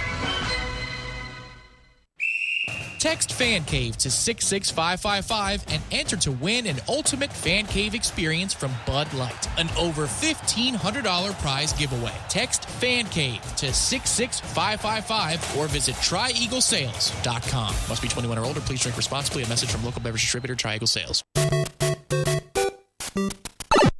Games for Less, the only locally owned and operated gaming store in town, has Tallahassee's largest selection of new and used video games and game systems. The future of video gaming is at Games for Less, where they have both the PS4 and Xbox One. It's time to trade in your old systems and elevate your gaming experience now. Games for Less is also your headquarters for the best in retro gaming. Atari 2600, original Nintendo, Super NES, or Sega Genesis, you name it. They got it at Games for Less. Games for Less, the Super Walmart Shopping Center on Appalachia Parkway. Give them a call today at 850-219-3535. That's Games for Less. Powerball is throwing the ultimate party, and one lucky winner is going to win $1 million. Introducing Powerball's New Year's Rockin' Eve VIP experience. You and a guest could take the trip of a lifetime to New York City, packed with exclusive access to the biggest events in town. Plus, you'll receive an entry for a chance to become the first Powerball millionaire of 2020. Announced live on Dick Clark's New Year's Rockin' Eve. Play Powerball today. Learn more and enter to win at FLALottery.com/NYRE. The Florida Lottery. It's your ticket. Claim it! Must be 18 or older to play. Play responsibly. Hi, this is Peter Bond, owner of Jerry's Cigar Shop. Jerry's has been a local favorite for cigar enthusiasts for the last 25 years. We have the largest walk-in humidors in town, filled to the brim with an amazing cigar selection. Relax in one of our leather chairs and enjoy an ice-cold beer or a glass of wine with your cigar. Jerry's is a great place to watch sports on our big flat-screen TVs and offers a comfortable setting for lively conversation. Visit our original store on Scherer Road or our new second location on Cary Forest Parkway. We hope to see you soon. Hey, buddy, listen, I'm curious, kind of solve a debate I'm having with my wife here, and I feel a little guilty, so I figured I'd ask you. When was the first time you ever cursed in front of your kids? Jeff, in front of your kids or at your kids? Okay, you saw right through me. You're right. At your children. Well, Jeff, I mean, I don't know. What was it, 2 months old?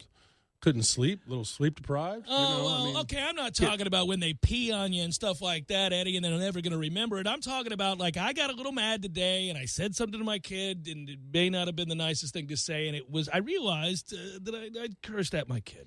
Well, Jeff, that happens to guys like you. To me, I would never do such a thing. But, This guy. I'll have some mahi fingers and think about it. You should, because that always helps you think. And it's a form of penance. I'm going to charge you double. Charge me double. I curse at my kids, everybody. Gordo's, bringing the flavor and flair of Cuban food to Tallahassee since 1996. Hendrick. It's the Hendrick Summer Sales Event at Dale Earnhardt Jr. Buick GMC. Save big on over 200 new Buick and GMC cars, trucks, and SUVs. We are professional grade. DaleJr.BuickGMC.com. This is the Jeff Cameron Show on 97.9 ESPN Radio.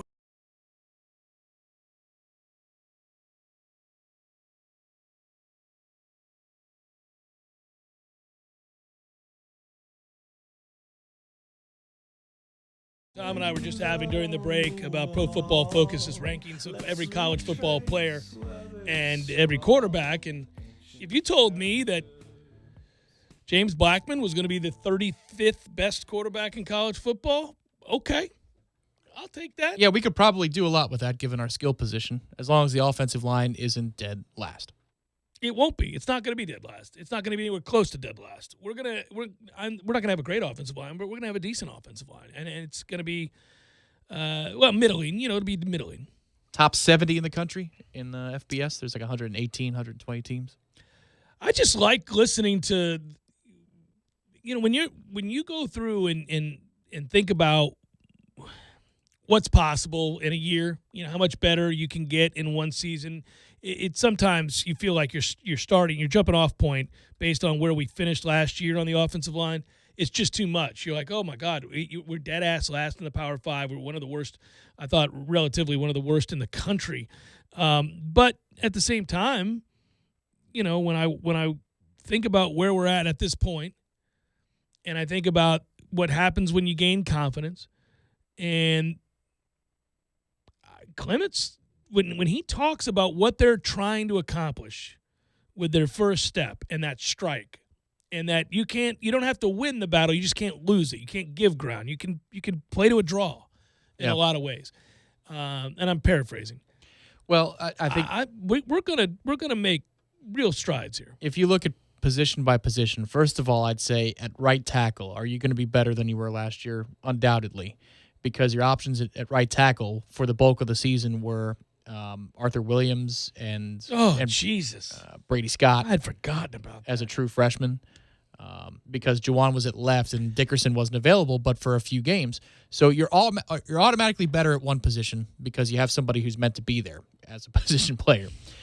Right guard, if it's the freshman Dante Lucas or Mike Arnold, you're probably better than you were last year.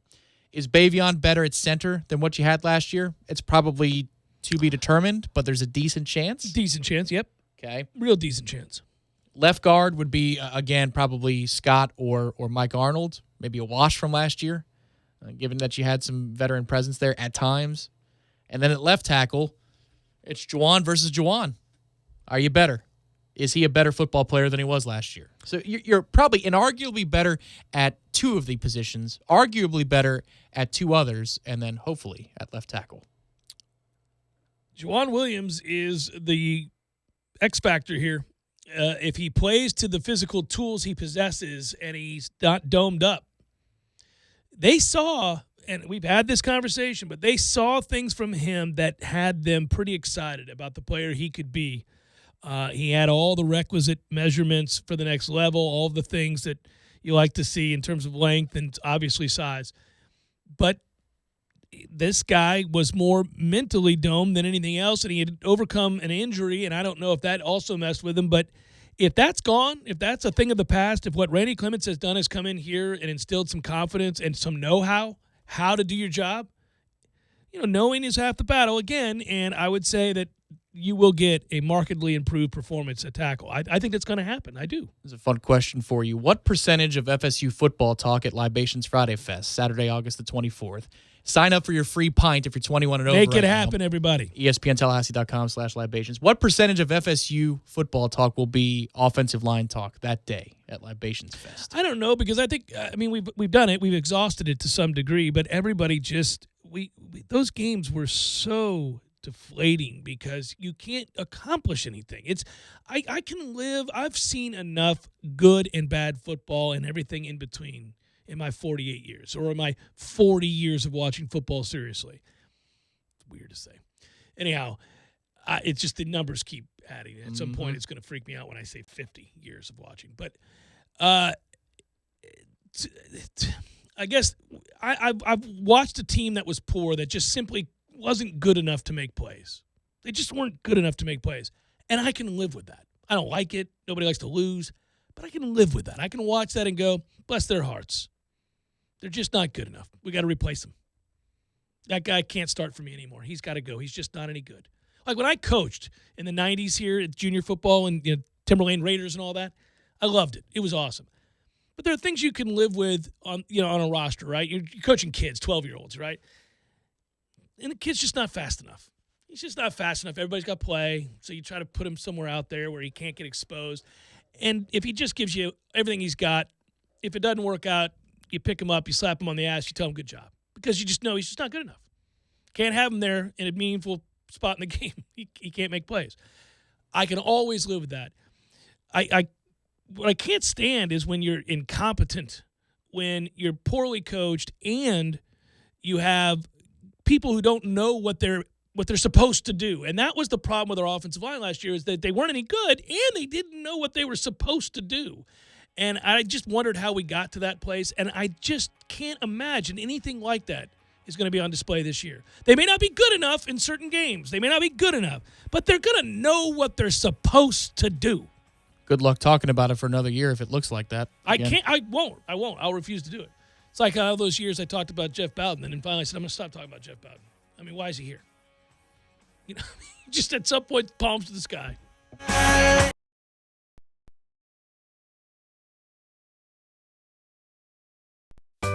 Sorry, boys, I did not have time to pack. We got this. It's right here, guys. We got this. I thought I could handle it. We got this. Moving doesn't have to be a hassle. Call us first at 2 Men and a Truck.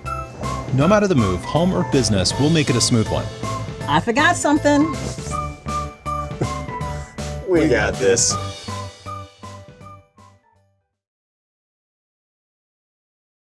Knowles.com or call 1-888-FSU-KNOWL and get ready to hear Touchdown, Florida State! very soon. Tallahassee Dodge Chrysler Jeep Ram is the Jeep headquarters of America. We've purchased over 100 Jeep Renegades, and they've all arrived and are on the lot for immediate delivery. 2018 Jeep Renegade Latitude with MSRP starting at $25,120. On sale now for $18,870. That's a savings of $6,250. A new Jeep starting at only $18,870. Those prices are unheard of and can only be found at your Jeep headquarters of America, Tallahassee Dodge Chrysler Jeep Ram. No other dealer can offer you this kind of savings. We buy in mass quantities and pass along the savings to you. 2018 Jeep Renegade Latitude, starting at $18,870. Payments as low as $299 a month. On the corner of West Tennessee and Capitol Circle, where we're right on the corner and always right on the price. Check us out on the web at TallahasseeDCJ.com. All prices include rebates and incentives plus tax, title, and dealer fees. State number 18J605. Must finance through Chrysler Capital and qualify for all rebates and incentives. Introducing Hardee's Charbroiled Double Deals for $2.49 each. Your choice of the double cheeseburger, the new bacon cheddar double, or backed by popular demand, the Hardee's Classic. They're double, the beef, triple, the options. You probably noticed the echo. It happens when we double, beef, and triple the options with our Charbroiled double deals for $2.49 each. It's kind of epic. Hardee's, because it tastes better. Double the meat is compared to the small cheeseburger. Limited time only at participating restaurants. Price may vary. Tax not included.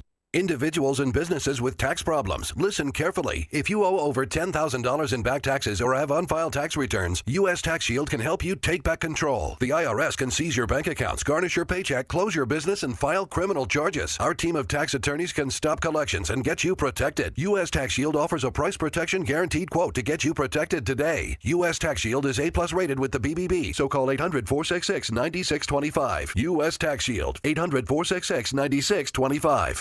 At Indeed, we believe a resume is a great way to see an overview of a candidate, but you're not hiring a resume, you're hiring a person. That's why Indeed offers tools that help bridge the gap between a candidate and the resume, like skill tests, which let you actually see a candidate's abilities in action to make sure they're a good fit for the job. See beyond the resume with Indeed. Experience Indeed for yourself today and get a free sponsored job upgrade on your first posting at Indeed.com/promo. Terms and conditions apply. The Jeff Cameron Show podcast, available on demand at ESPNTallahassee.com and on iTunes today. The Jeff Cameron Show podcast is brought to you by Garnet and Gold of Tallahassee. When you buy FSU apparel, support local business. GarnetandGold.com. I'm Michael Blank, attorney with the law office of Jose Fernandez. If you've been in an accident, I know this can be a scary and confusing time. Our firm specializes in handling all types of accident and injury cases. Let us guide you through the process and get you the compensation you deserve. Call 855-HOSE-305 to make an appointment for your free consultation today. If you can't come to us, we can come to you, day or night. Call us now, 855-HOSE-305, the law office of Jose Fernandez. We don't get paid unless you do. Offices, Tallahassee, Miami. Se habla español. JRFinjury.com. Broadcasting live from the Tallahassee Dodge, Chrysler, Jeep, Ram, Fiat studios in the capital city of Tallahassee. This is the Jeff Cameron Show, brought to you by Cornerstone Tool and Fastener on 97.9 ESPN Radio.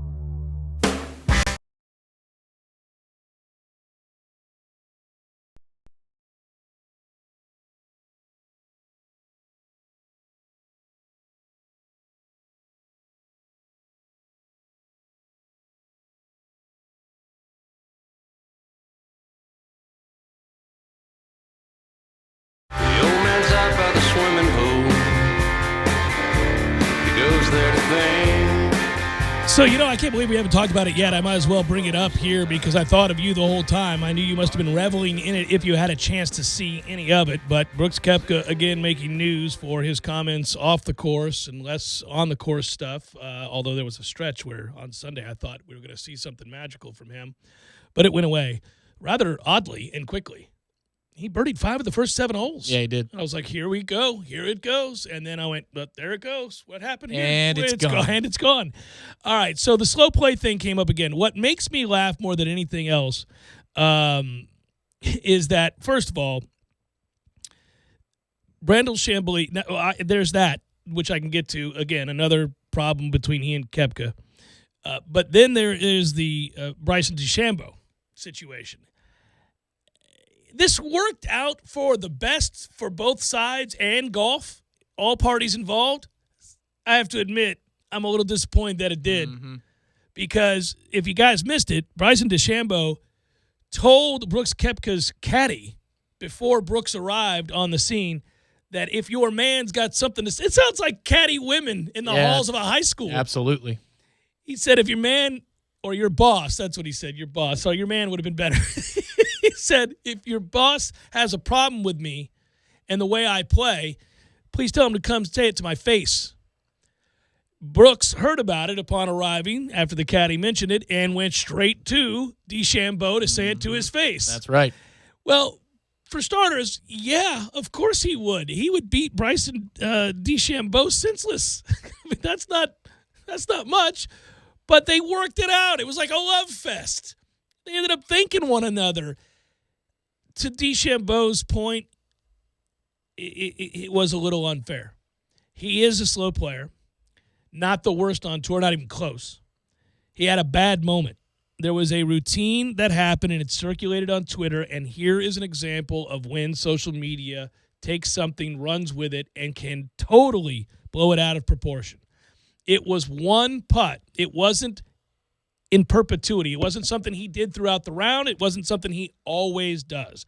But he did take 2.5 or so minutes to line up a putt. It clearly upset a number of players, Justin Thomas included, who was playing with him at the time. Yes, and he was upset about it. And once that video footage was captured and put on Twitter, the Twitter mob took aim, and they were killing DeChambeau.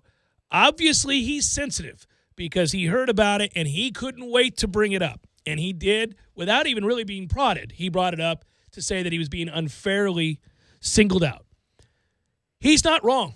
He was being unfairly singled out as the face of slow play on the PGA Tour.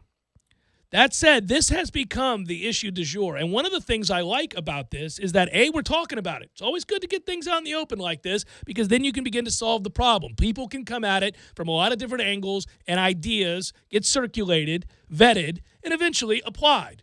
This is what you need to do. It doesn't have to remain in secret. Get it out there. Hey, we got a problem with slow play. Let's bring in some people who have a say on the matter, intelligent insight perhaps, either former players, current players, rules officials, and the like, people who have a vested interest in the well-being of the sport. Because what you'll find is there is a vast disagreement as to the cause of slow play. Some people say it's because they don't enforce the rules and they don't put people on the clock and there's not a severe enough penalty for those who are put on the clock. And they time out and they aren't penalized. Rory McIlroy suggesting that they start taking shots, that you get one warning. Here we go. You're on the clock. John Daly's like, what? Yeah, we got another problem here. Taking shots. The next time it comes up, we're taking a shot. All right? So he thinks they should act quicker. Other people say this is more about the equipment. This is more about the style of play that's been created by the equipment. Which is this bomb mentality. You don't have to shape shots. You don't have to do certain things, and that the players will hit it a mile anywhere. They'll spray it all over the place. This causes delays, all this other stuff. Anyhow, there's that. Some people would tell you it's because, that yardage books. Green reading books, right? That they should get rid of them altogether. That should be an art. You ought to have to learn it, see it, do it, instead of it being a science where you could just look at it and do the calculation like DeChambeau would do. My guess is it's the confluence of all of those things in some way or another. But have the discussion. Well, DeChambeau was the lightning rod for slow play for just this weekend. I mean, there have been plenty of other players throughout the season that have been the face of the issue. It's not like, it's reached a fever pitch and DeChambeau is the center of it. I mean, J.B. Holmes was at the center of it at the Open. And in the beginning of the season, before we got into the majors, I can recall this being a topic, 2 or 3 times a week, at least, on PGA Tour radio as I was listening to it. And this is different time slots coming into the office. So, I mean, yes, DeChambeau is being singled out on a given weekend, but it's not like he's the face of the issue at large. There have been a lot of faces to it. There are a ton of guys. And I think Jordan Spieth's been one of them. The tour could certainly, DeChambeau came out and said, if you think I'm the problem, you're wrong because we are statistically shown where we rank in pace of play. I'm 32nd on tour. I'm far from the problem. Well, and what it was for DeChambeau and Koepka was it was a holdover. Brooks brought his name up months and months ago, but he's complaining about the issue in general recently. He brought his name up months ago when they were in Dubai. Right. And he brought that to his attention. He said, yeah, that one time in Dubai, yes, I did. Right. So he's waited 5 months to get mad at Brooks about it. Well, because now it's a problem for everybody. Right. And interesting. Yeah. Well, these guys, Tom, you know these guys. This is I know these guys. Yeah. The other thing to note real quickly, the Brandel Chambly situation with Brooks Koepka, I wish Brooks would leave this alone. I really do. It's gotten to be where if Chambly says anything, if he brings his name up, he's going to have a problem with it. I think it's probably good for Chambly. I mean, I would do it. It's good for Brooks, too. It gets him out into the... he's the number 1 ranked player in the world. He doesn't need it. Yeah, but I think a lot of big-time players in sports need an edge. You think it... It also gives Brooks something to play off of. He doesn't want to be a country club guy. Who looks more country club than Brandel Chambly, a diminutive, so-so? I mean, that's the perfect antithetical person to Brooks Koepka. He is. I also think he's a hell of an analyst, and you get paid to analyze. So you're going to say things that Johnny Miller pissed off players. That's what he did. Yeah. Chambly merely said that Brooks was in Rory McIlroy's line of sight during that round. That pissed off Brooks, and he said, well... I wasn't worried that he was going to hit me. If it had been you hitting the shot, Brandel, then I would have been worried. But it wasn't. It's Rory McIlroy. That's petty. Sure. I think Brandel was characterizing it as rude, is what he said in the analysis. Yeah. But that's clearly, I mean, Rory would say something if it was a problem. He and Brooks are on good terms. Yeah. And they agree on this issue. Yeah, it's an etiquette thing. He's just upholding the etiquette. But different people are different ways about we want to talk about etiquette. I mean, Tiger Woods, the guy that Chambly's gone, loved, hated, loved again. Oh, but he's ripped his ass more than most. I mean, he wrote an entire piece. He gave him an F for sportsmanship and for following the rules. That was that whole thing. He crushed him, and Tiger hates him because of it. But he loves who he is as a player. Those feuds, you're right. They can both get something out of that. Maybe it's good for him. Maybe I don't know. It's probably good for both of them. I think it might be to some degree contrived at this point. That's maybe another reason that I'm done with it. I'm like, just stop, guys. What are we doing here? But yeah, Brooks he's needy. That's all. You know how I am. Well, but Brandel, like he wants to hate Brooks though, and here's the reason that Brandel wants to hate Brooks. This was an issue about time of play, and Brandel spins it and brings up power and how length is ruining the game. That's correct. So what's he saying? Well, he's saying that a guy like Brooks Koepka shouldn't be winning major tournaments. But he has, on numerous occasions since initially inferring that, said, I'm wrong, the guy's a killer. You know, that round, the 63 or 62, whatever it was he shot, changed his opinion because it was a different golf course, and he said, this is nuts. I believe the subtext in Brandel's arguments on Twitter, which are a little bit more, I think, raw, as most people's arguments would be on Twitter versus their day job. The subtext is he doesn't believe that a player like Brooks would have succeed won in a different at the level that they do, and probably not even close. If shot shaping was and thinking the golf course was the way to go. But Brooks has proven to be an actual course manager, a really good one. Yeah, I think his problem is with the equipment of today's player. Yes, I think he has a problem with anybody who benefits inordinately by being long because of equipment and strength. And he doesn't have a problem with people being better athletes. Tiger ushered that era in. He's given credit for that. But he has said that, you've got guys that don't have to do things that golfers were noted for 75 years, and truly, to some extent, I think that's true, but that's not the player's fault. Yeah, blame the PGA Tour, blame the rules officials, blame you got to do what you got to do to get there. It's a fun thing to watch, but those two are the exact opposite, though. One's a golf nerd who had some success in the tour, and he looks the part. The other is he looks more like a linebacker. Not a big fan of the game, but he plays it and he plays to win, and he wins a lot. They're both annoying at this point to me. That's all I'm saying. That's where I'm pro Brooks because he's a knoll. I'm pro Brandel because I love golf, but they're both annoying. 50% of the time, I'm finding that I'm annoyed. Brooks is a bro half the time, which is roll your eyes, and Brandel's barstool, yeah. Yeah. And Brandel's, contentious.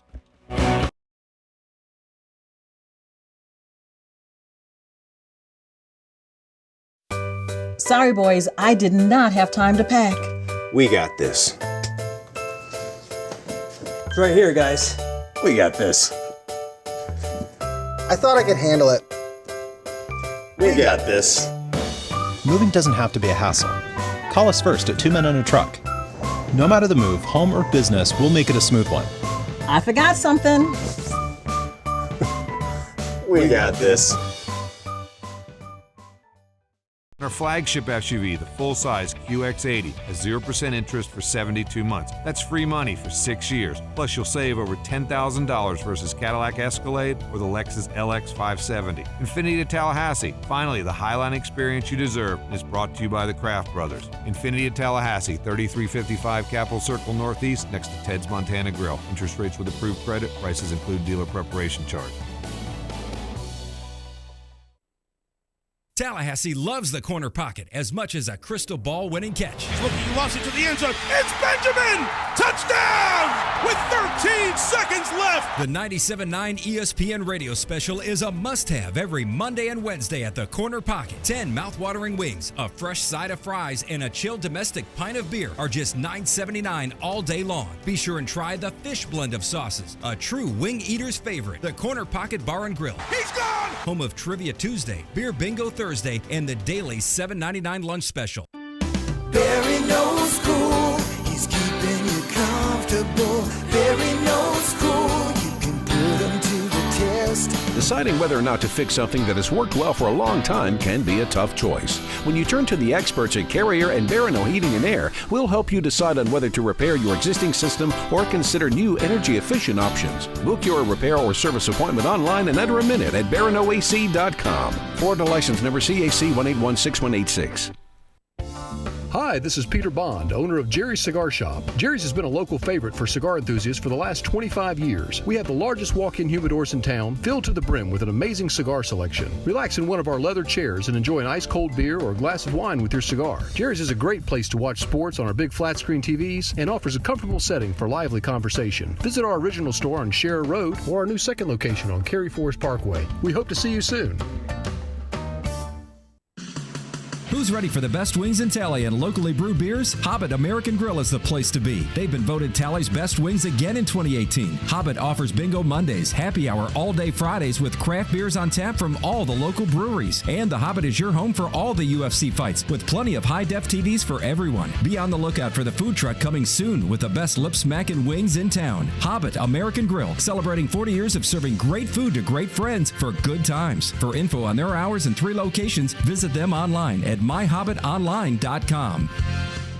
Thursdays are Friday Eve, and that's a reason to celebrate. No matter what you're looking for, they've got you covered every Thursday down in College Town. Centrale offers 50% off select pizzas all day, every Thursday. Or you can stop by Township for Taco Thursday. $2 house tacos, $2. Madison Social offers the Social Agreement. You and a buddy can split 1 Aurora wings, 2 Madso burgers, 2 bourbons, 2 proof Madison Socials, all for just $40. See what they did there? And don't worry about parking. Plenty of spaces available in the parking deck or surrounding lots. Check out all the Thursday College Town deals right now on ThursdaysInCollegetown.com.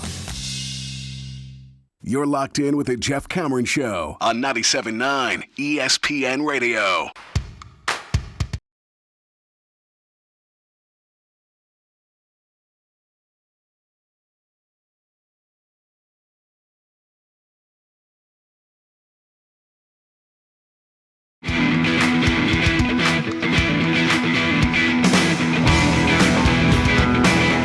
I was just looking at the, I do this, I'm re-watching. I just continue to go back and look at the schedules for the first week of the season. I'm like, look at that. Colorado plays Colorado State early.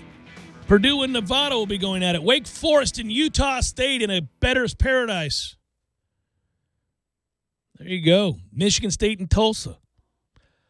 Sneaky matchup between Oregon and Oklahoma State. Somebody say Oregon State. It's fun. It's fun to do this. But USF is playing Wisconsin. Back in your hole. There's an area where I think if you've got the thing where you do the uniform watch, Wisconsin's uniform, USF's uniforms, that's a good look. Yeah, I wish USF hadn't changed it a few years back though. They had the sweet spot there, the earlier part of this decade. That's the problem, and then in the effort to perpetually sell new gear, they take good things and change them. That's unfortunate. I saw a photo today of the white numbers. Well, yes. Because that's every day if you've got my man Tariq Knockout on your timeline. Yeah, that's true. But no, I saw a photo of Lonnie Pryor, your guy. My man. And what's up, Lonnie? Dustin Hopkins, not necessarily your guy. Not necessarily. I don't have anything against him. That's a lie perpetrated by Corey Clark. On the field for, I think there was the media day photos from years and years ago, and I remember being there on the field. It's starting to those photos are starting to lose quality. You're like, ooh, those cameras weren't so good. I'm old. Yeah. But there it was, the correct garnet and the white numbers. And it seems like you could reach out and touch it and order it. Almost like there was a catalog you could order these things from. It was a thing, man. It was a thing. There was a time when we had it. There was a time. Yeah, it's very frustrating. Once we patched the numbers, that was the last thing. The jerseys were perfect in the lost decade, except they had holes through the numbers. We were like the last team ever to not have patched numbers, especially at the FBS level. And then we finally got it. And for 5 years, we said we're perfect, and then we decided to, Yep. I thought you were going to take my there was a time when I could see. I've seen young men with their arms torn off. Listen, man, if Colonel Slade was real, I think he would also be repulsed by the garnet color we've chosen. Even with his deficiencies, he could know. He could just feel it. Oh, he would know. Yeah. It's like driving the Ferrari. So here's what I'll say. I did all of that intentionally, believe it or not, that talk of the uniform clashes and stuff like that, because it fits perfectly in a question we got to the studio email address, jcs@979espnradio.com. It comes from Chris. Thank you, Chris, for your email. I'm trying to do better about incorporating these into the show. Why not? It is still a slower time. Chris writes, question for the show. I thought you were going to say, these are worthy questions from good listeners. It is still a slow time. Points for honesty. Did some research on all of the Power 5 schools FSU has not played yet. And then I ranked them in order of most desirable to least desirable for a home and away series. Give me your top 3. So he lists 17. I don't have the entire list. Chris, I wish you'd sent me the whole list. I'm going to be greedy here because my list would probably have some teams that yours doesn't. He's saying this is all of the Power 5 schools. I want every school. I'm just kidding. I would like, because there's some non-Power 5 schools that I still find meaningful. I'd still like to play. Like the Richmond Spiders? Wyoming. Okay. Wyoming, huh? I'd like to go out there and play. A home and home with Wyoming? What, Sure. are we, Miami? No, I'd like to do it. I'd go. It'd be fun. That's some things the Kane pull off. Yeah. No, that's true. All right, so here's his list of the 17, okay? And he has them in the order that he believes to be most desirable. I am curious. Let's you and I do this, and you guys at home or driving down the road, play along with me. Here we go. His list of 17, and we'll go back, maybe reorder these. Texas, Stanford, Cal, Arkansas, Washington, Mizzou, Iowa, Utah, Purdue, Northwestern, Arizona, Washington State, Minnesota, basketball, Oregon State, Vanderbilt, Illinois, Rutgers. All right, so a couple obvious things here. It's hard to argue with Texas. I don't have a problem with Chris's pick of Texas as the number one home and home that he'd like to see happen here. I would say I've been to Austin, but I need to go back. It's been a long, long time. I know you've been a bunch, and it is a great city with awesome music and wonderful food and enough weirdness to really satisfy me. The game would be maybe secondary. 30% of the pie. The rest of it is just how good the food is, the music, everything. Yeah. There's a requisite weirdness to it that I like too. Yeah, there's a unique culture there. I like it. But having said that, I am partial to the Pacific Northwest. I am partial to the city of Seattle. And I am partial to that stadium. I got a picture of it in the studio, me standing there at Washington at Husky Stadium. I have run down that field before. I have seen the beautiful backdrop, and that campus is absolutely perfect. I would put Washington ahead of Texas. I, too, have walked the campus at Stanford and been to Palo Alto, and it is stunning. It is a stunning place. And it's within a lot, it's within the range of going to a lot of different places. I was out there when I went to San Francisco, went over. It's awesome. So that's my 1-2 is probably Washington and Stanford, followed by Texas. Cal's great. Love Berkeley. Been there too. Quaint little stadium, about 50-something thousand, maybe not even that. Sunken down in. Beautiful backdrop. Also a great campus. So I don't have a problem with him putting Cal there. You can't have Arkansas over Washington. That can't, no. And while I'm at it, you can't have Arkansas, and you certainly can't have Missouri over Iowa. Mm-hmm. Iowa is awesome. Yeah, as long as it's not a night game, Iowa probably cracks my top 3, believe it or not. Yeah, I thought so. I thought so, too. Iowa's high on my list. I'd probably do it. Great fans. Texas, Washington, Iowa, and then Stanford, Cal after that. Yeah, I can see it. Any way you want to work that, I'm with you on that. I'd love to take part in the wave, too, and maybe do some charity stuff. No, not the wave, not the fans wave. About the Iowa wave waving back at the hospital. Yeah, It's man, incredible. That's it's the best. That'd give you the willies. Yes, you know? it would. Yes, it would. Great fans. You don't want to play them at night there. You lose. No. That's what they do. 11 a.m. local kick, please. I'm with you. Some of these on the list, I got to tell you, I don't have any great desire to make my way out to Corvallis, and I certainly don't need to go to Pullman. Washington State is in Pullman, and Pullman is a dirt road garbage place. You don't want to be in Pullman. I'm not saying the people are bad. I'm just you don't want to be in Pullman. It's where it's what you would describe as the rednecky area of Washington. No thanks. Illinois, Champaign, no, dead ass last. Along with Rutgers. Yeah, Rutgers is. Yeah, that's down on the bottom of the list. My bottom of the list would look like this. It would be Washington State, at no particular order. These just like group these 3: Washington State, Illinois, Rutgers. Mm-hmm. No arguments there. We're not. No, Purdue would be pretty low on my list too. I think it would be a s- cool atmosphere, yeah. but I wish you could just helicopter in, kick off, and then get in a helicopter and go somewhere cool. Well, you know my feeling. I have this weird soft spot for Purdue. I always have. I don't know why. I like that they're the Boilermakers. I don't know what that's about. I just have you ever done a Boilermaker? No. Beer, whiskey, drop it down in, boom, drink a boat. Oh no. Yeah. That wouldn't take that well. It's pretty good. Northwestern, you're in Chicago. I've been to Chicago literally 20 times or so. It's fine. I'm sure I would enjoy it, but I love Chicago, and I've been many times. So, and in truth, Northwestern would maybe be down at the bottom of this list because I've been to Chicago so many times. We were just there last year.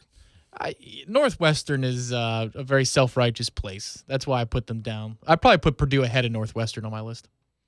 I do like that he has Utah in his top 10, and I've been to the state of Utah, and everything about Utah is pretty, and I think they've relaxed some of their laws, so it's not. Well, it's also Utah, not BYU.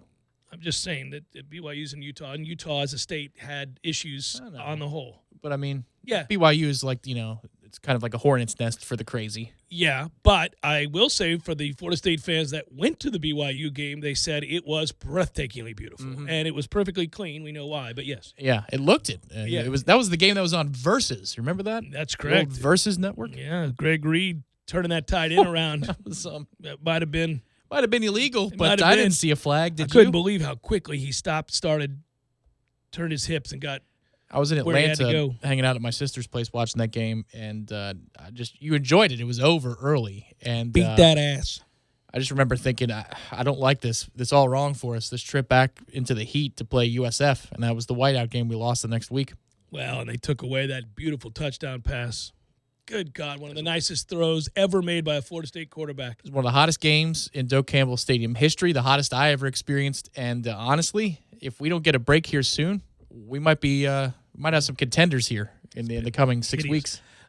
Minnesota, I love the city of St. Paul and Minneapolis and that area. Have you been by Minnesota's campus? No. I've never been. No, I was just there for the Vikings game a couple years ago, Bucks Vikings.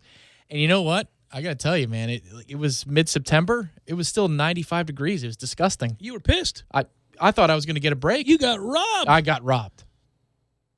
It's very buggy up there if it's warm too. Like you think it's buggy here. Jesus. Oh, no. I think this takes the cake. No, the mosquito life up there, it's insane. Doesn't last long because it gets cold. They die. And it's cold for 9 months. So if we could do an October game in Minnesota. All right. Arizona, I've been to Arizona, and I've been to Arizona State, and that's pleasant. Yeah, I would have a good time there. That's middle of the pack. I'm not dying to go there. By the way, I'd rather this be Arizona State because Arizona State, that campus. akin to ours. That's right. Very similar. Yes. I enjoyed my tour of Arizona State. I'd imagine you would. It's a good tour to take if you're there. If you ever want to see a campus. Just the campus, of course. And then finally, Arkansas. No thanks. Wouldn't you want to meet the professor?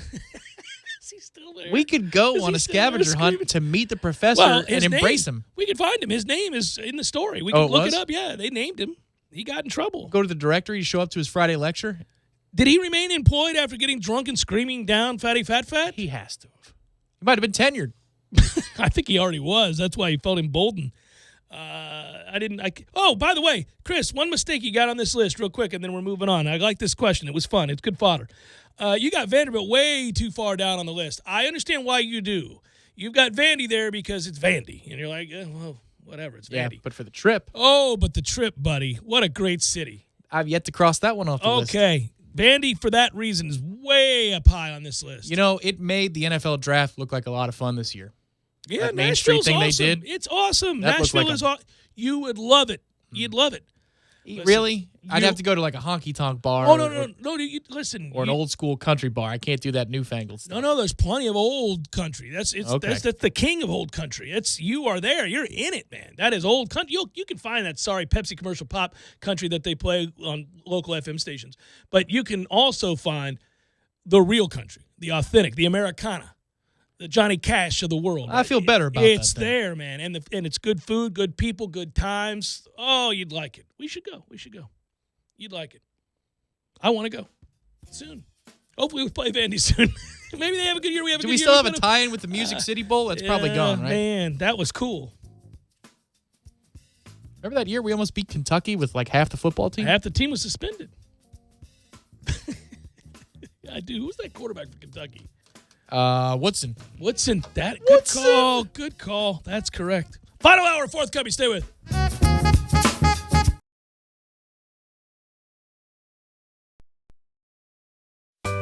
Sorry, boys, I did not have time to pack. We got this. It's right here, guys. We got this. I thought I could handle it. We got this. Moving doesn't have to be a hassle. Call us first at 2 Men and a Truck. No matter the move, home or business, we'll make it a smooth one. I forgot something. We got this.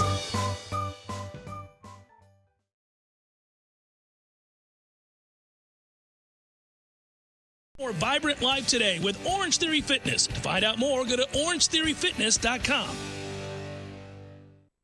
Hendrick. It's the Hendrick Summer Sales Event at the all-new Dale Earnhardt Jr. Buick GMC, a proud partner of the Hendrick Automotive Group. 2019 GMC Sierra 1500 trucks up to $50,000 off MSRP. Plus, get a 20-quart Orca cooler when you buy any new GMC truck. We are professional grade on Capitol Circle Northeast under the giant American flag. Or shop DaleJr.GMC.com. Cooler valued at $199. Not all vehicles will qualify for maximum discount. Must finance with GM Financial plus tax, title, license, dealer installed options, and dealer admin charge. See dealer for details. Pickens Tree Service has over 25 years of experience in cutting down trees and removing stumps in the Tallahassee area. While you may appreciate the beauty of foliage on your property, certain trees may pose a health risk to the owners. Pickens Tree Service will help you identify these potential issues and take preventative measures to remove the risk along with the tree. Just give them a call for a free estimate at 850-590-1833. That's 850-590-1833. Pickens Tree Service, Tallahassee, Thomasville, Quincy, Crawfordville, and surrounding areas.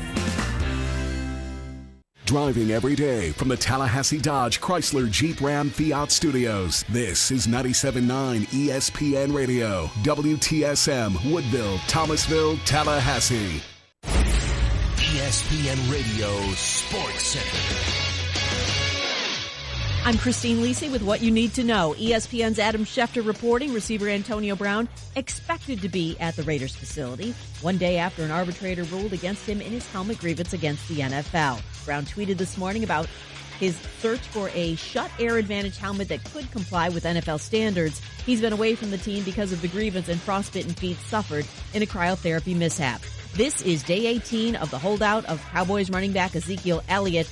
He has said he won't play this season without a new contract, but do not expect team owner Jerry Jones to let it come to that, believes ESPN's Matt Hasselbeck. Jerry Jones has a history of finding a way to get a deal done with great players, and I believe that's what they'll do with Zeke. They're just not in a rush to do it because, like I said, training camp, it really doesn't matter. He doesn't play that much in the preseason anyway. He's a running back. It's not like you're missing your quarterback. It's a little bit different. They want him to show up healthy, ready to go week 1. I think the deal gets done at that time. Colts owner Jim Irsay said on SiriusXM NFL Radio that quarterback Andrew Luck's absence is related to a bone issue in his lower left leg. It's not clear if those comments relate to a change in diagnosis for Luck or just clarify the injury Luck's already been dealing with. He has been ruled out of practice through Thursday. The Colts announced back on July 29th Luck was going to stop practicing until he felt like his calf was 100% healthy. Baseball, Cardinals catcher Yadier Molina returns from the injured list tonight against the Royals. He's been out more than a month with a right thumb tendon strain. He was out 12 games earlier this season with a similar injury. Tennis, Coco Gauff got a wild card entry into the main draw to play in the U.S. Open. The 15-year-old from Florida reached the 4th round of Wimbledon last month after getting a wild card into the qualifying rounds.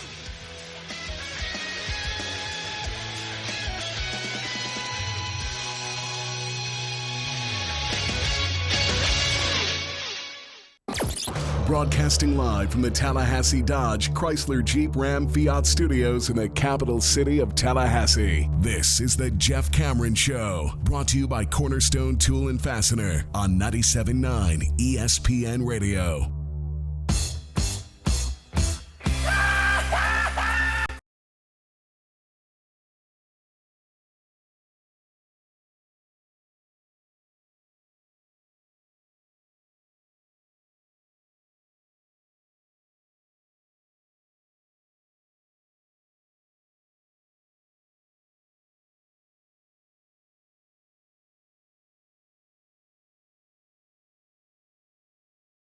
Final hour of the Jeff Cameron Show, at least for today. Thanks for tuning to it. A glorious, if not oppressively hot, Lawn Maintenance Tuesday edition of the program. You can always stream the show live, ESPNTallahassee.com. By the way, you can email us as well, JCS at 979ESPNRadio.com. On Twitter, it's at J Cameron Show.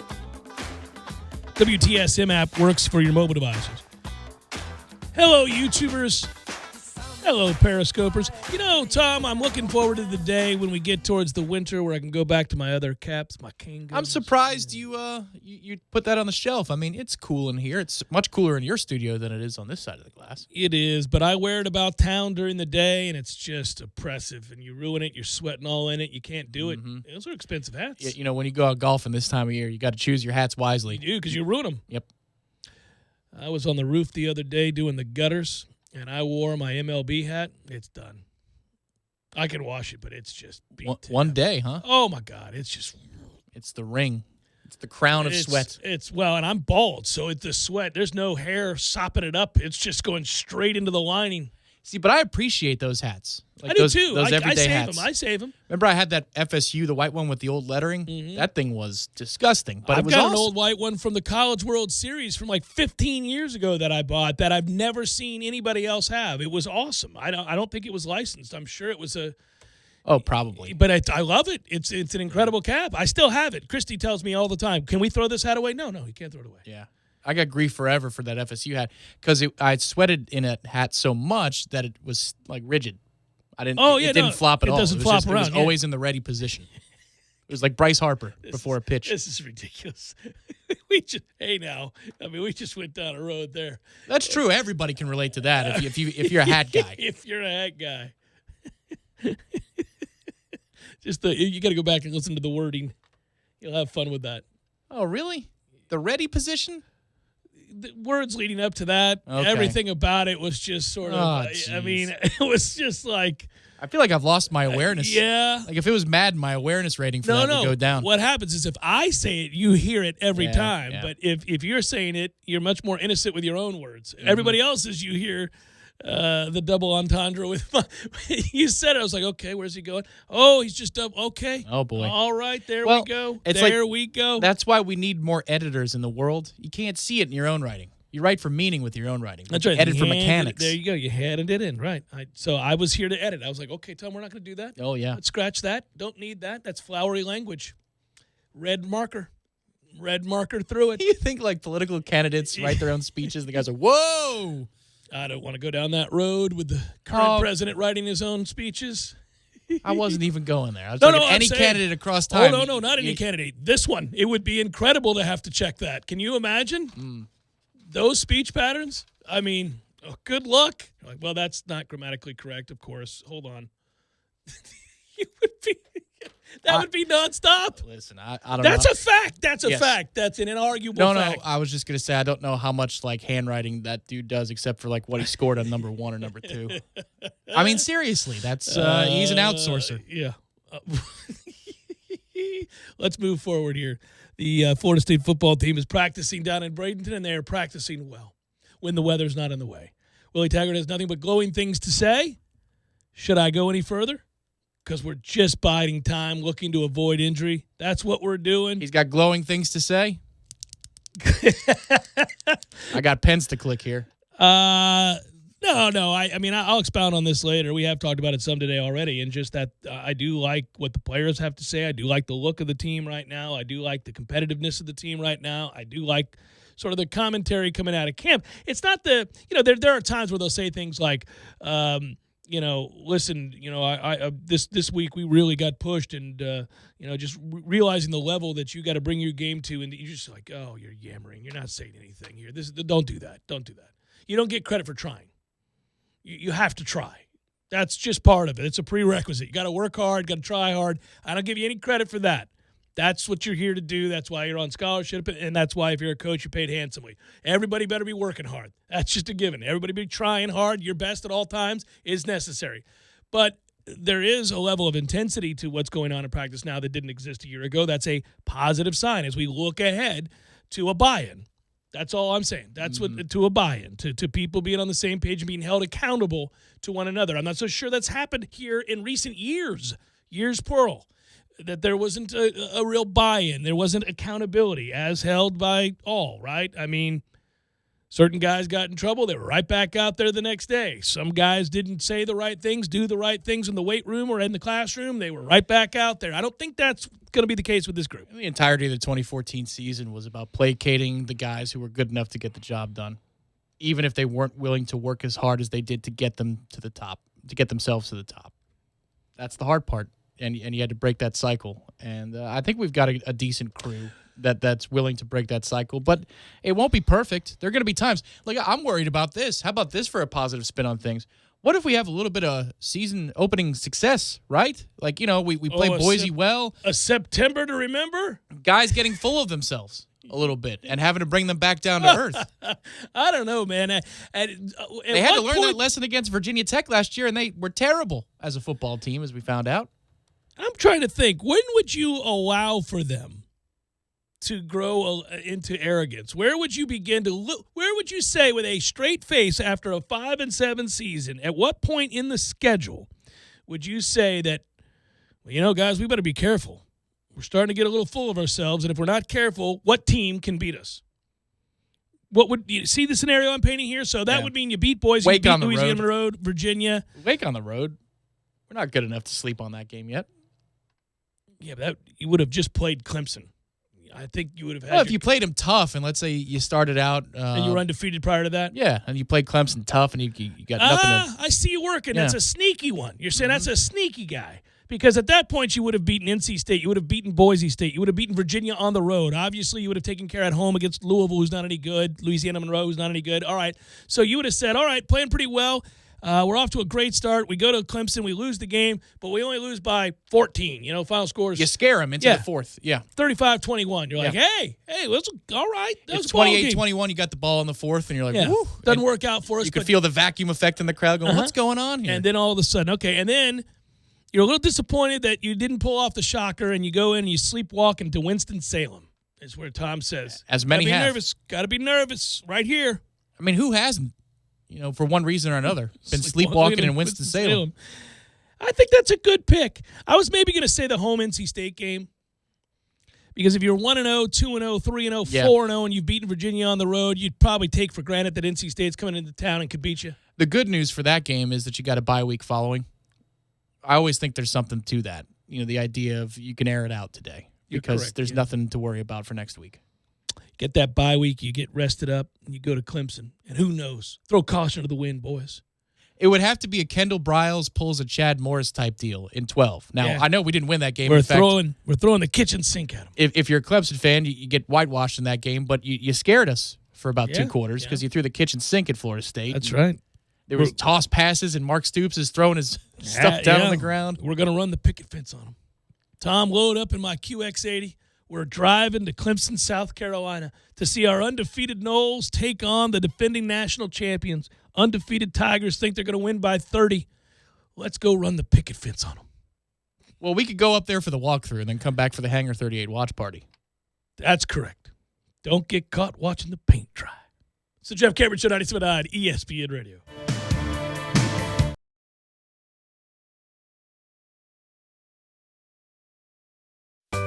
Sorry, boys, I did not have time to pack. We got this. It's right here, guys. We got this. I thought I could handle it. We got this. Moving doesn't have to be a hassle. Call us first at 2 Men and a Truck. No matter the move, home or business, we'll make it a smooth one. I forgot something. We got this.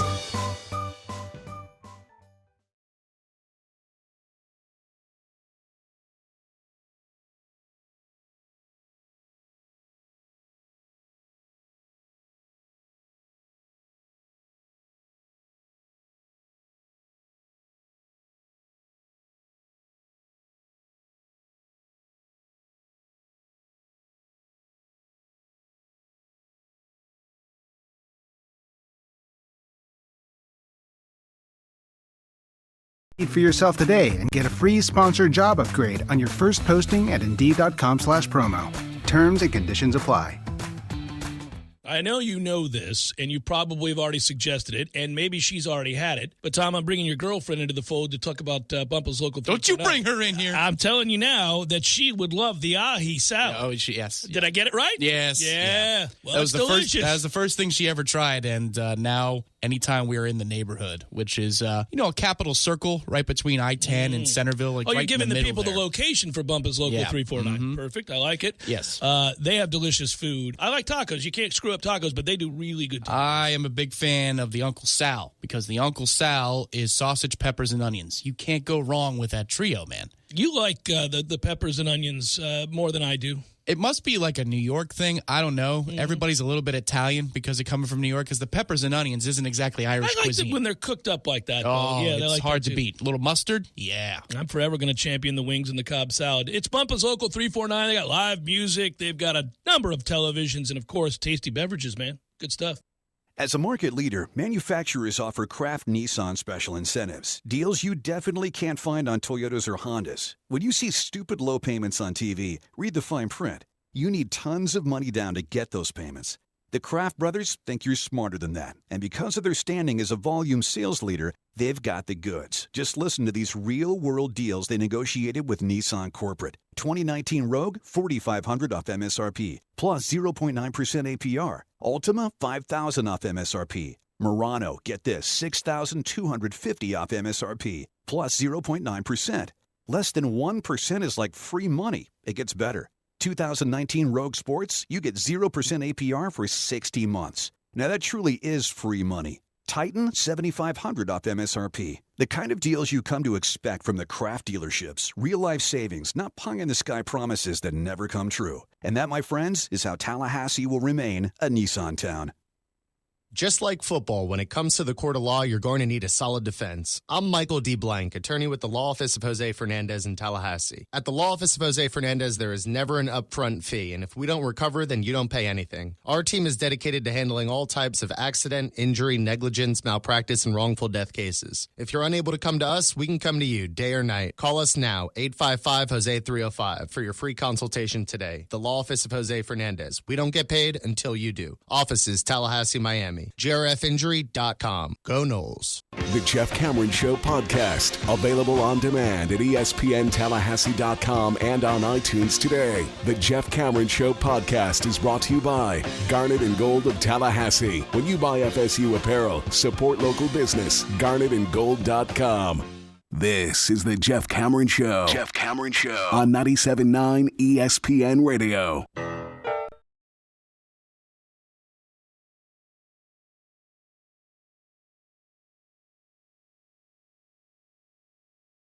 When you put me on the Wolverine of doing and there.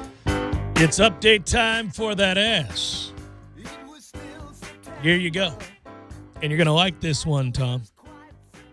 I figured I'd come in and surprise you with this one today. I didn't put it on the rundown. It's update time for that ass.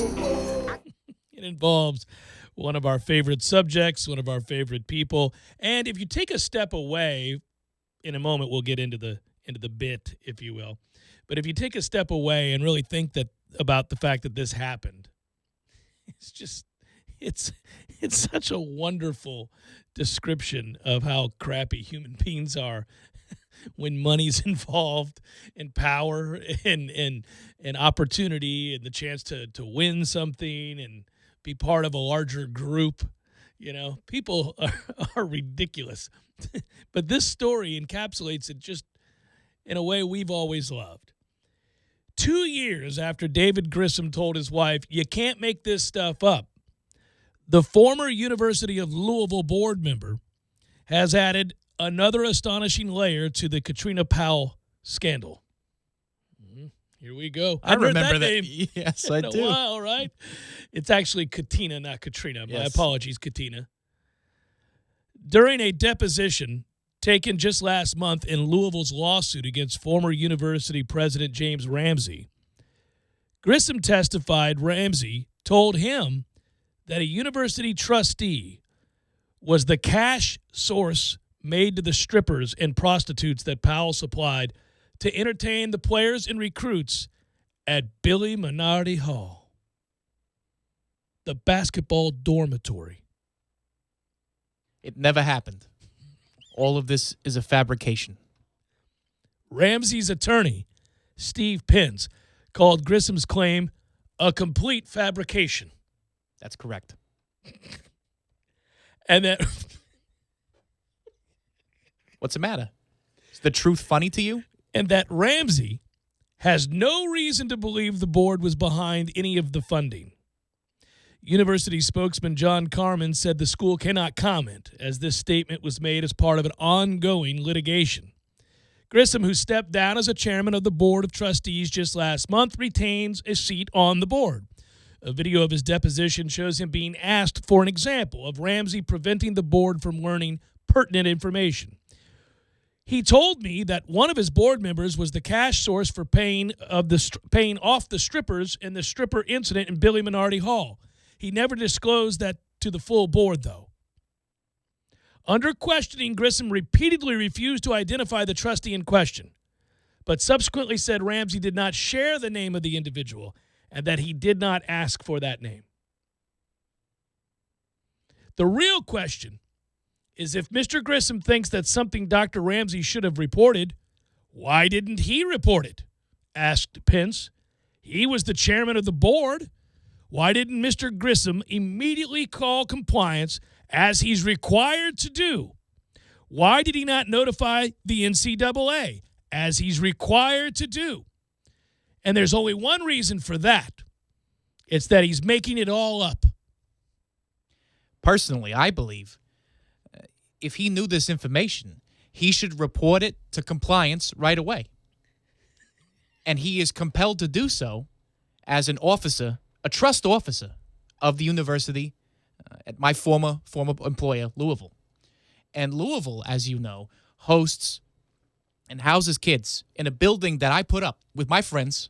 We put our own money down. We forwarded the money. We looked to finance it. We couldn't get a good deal, so we had to forward the money. We had to put it down in the name of Billy Minardi, a survivor in 9/11. He didn't survive 9/11, Coach. He died. That's correct. He did. I'm glad you remembered. See? Not many people remember what Billy Minardi did for this country. You don't understand. He is a beacon of light on that campus, and he's the reason, mind you, I would still be there working at Louisville had my reputation not been besmirched by all of these ridiculous people. NCAA bylaws require member schools to report all instances. You don't think I know Billy Minotti died? I think about it every day. Of non-compliance to the association in a time. These disgusting acts that you say went on in this hall, that you say happened in this hall, the hall of my friend. I would fix anything that was broken in that hall. Have you seen me sprint? I'm faster than people think. Much faster. If Louisville failed to report pertinent information faster than you in the case, particularly information that could implicate a university trustee, that could be construed as a lack of institutional control and result in further sanctions. Already serving NCAA probation because of infractions committed in the Powell case and under investigation for potential violations committed in the recruitment of Brian Bowen, University of Louisville could be vulnerable to additional penalties should new evidence surface concerning a board member's involvement in paying for sex at Billy Minotti Hall. This is all Mr. Grissom. It dates back to my successes at the University of Kentucky. You know, I've succeeded everywhere I've been. Won a lot of basketball games, a lot of championships, including at Louisville. And Mr. Grissom has never gotten over my success in the state of Kentucky, not at Louisville. So there's always been an axe to grind, and grinded he has. But now he will reap what he sows. Corroborating Grissom's claim could be difficult. Pressed on his own responsibility to share information that could implicate a board member, Grissom said he did not feel compelled to repeat hearsay at this time. Oh, how convenient for Mr. Grissom. And he would not do so in court. Decidedly not convenient for me. I had to go coach in Greece. Did you see the cigarette smoke in that building? Every game, buddy. Those people. Unbelievable. It is unbelievable.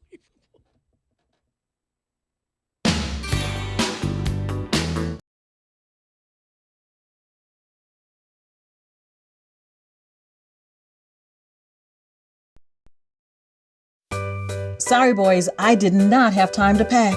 We got this. It's right here, guys. We got this. I thought I could handle it. We got this. Moving doesn't have to be a hassle. Call us first at 2 Men and a Truck. No matter the move, home or business, we'll make it a smooth one. I forgot something. We got this.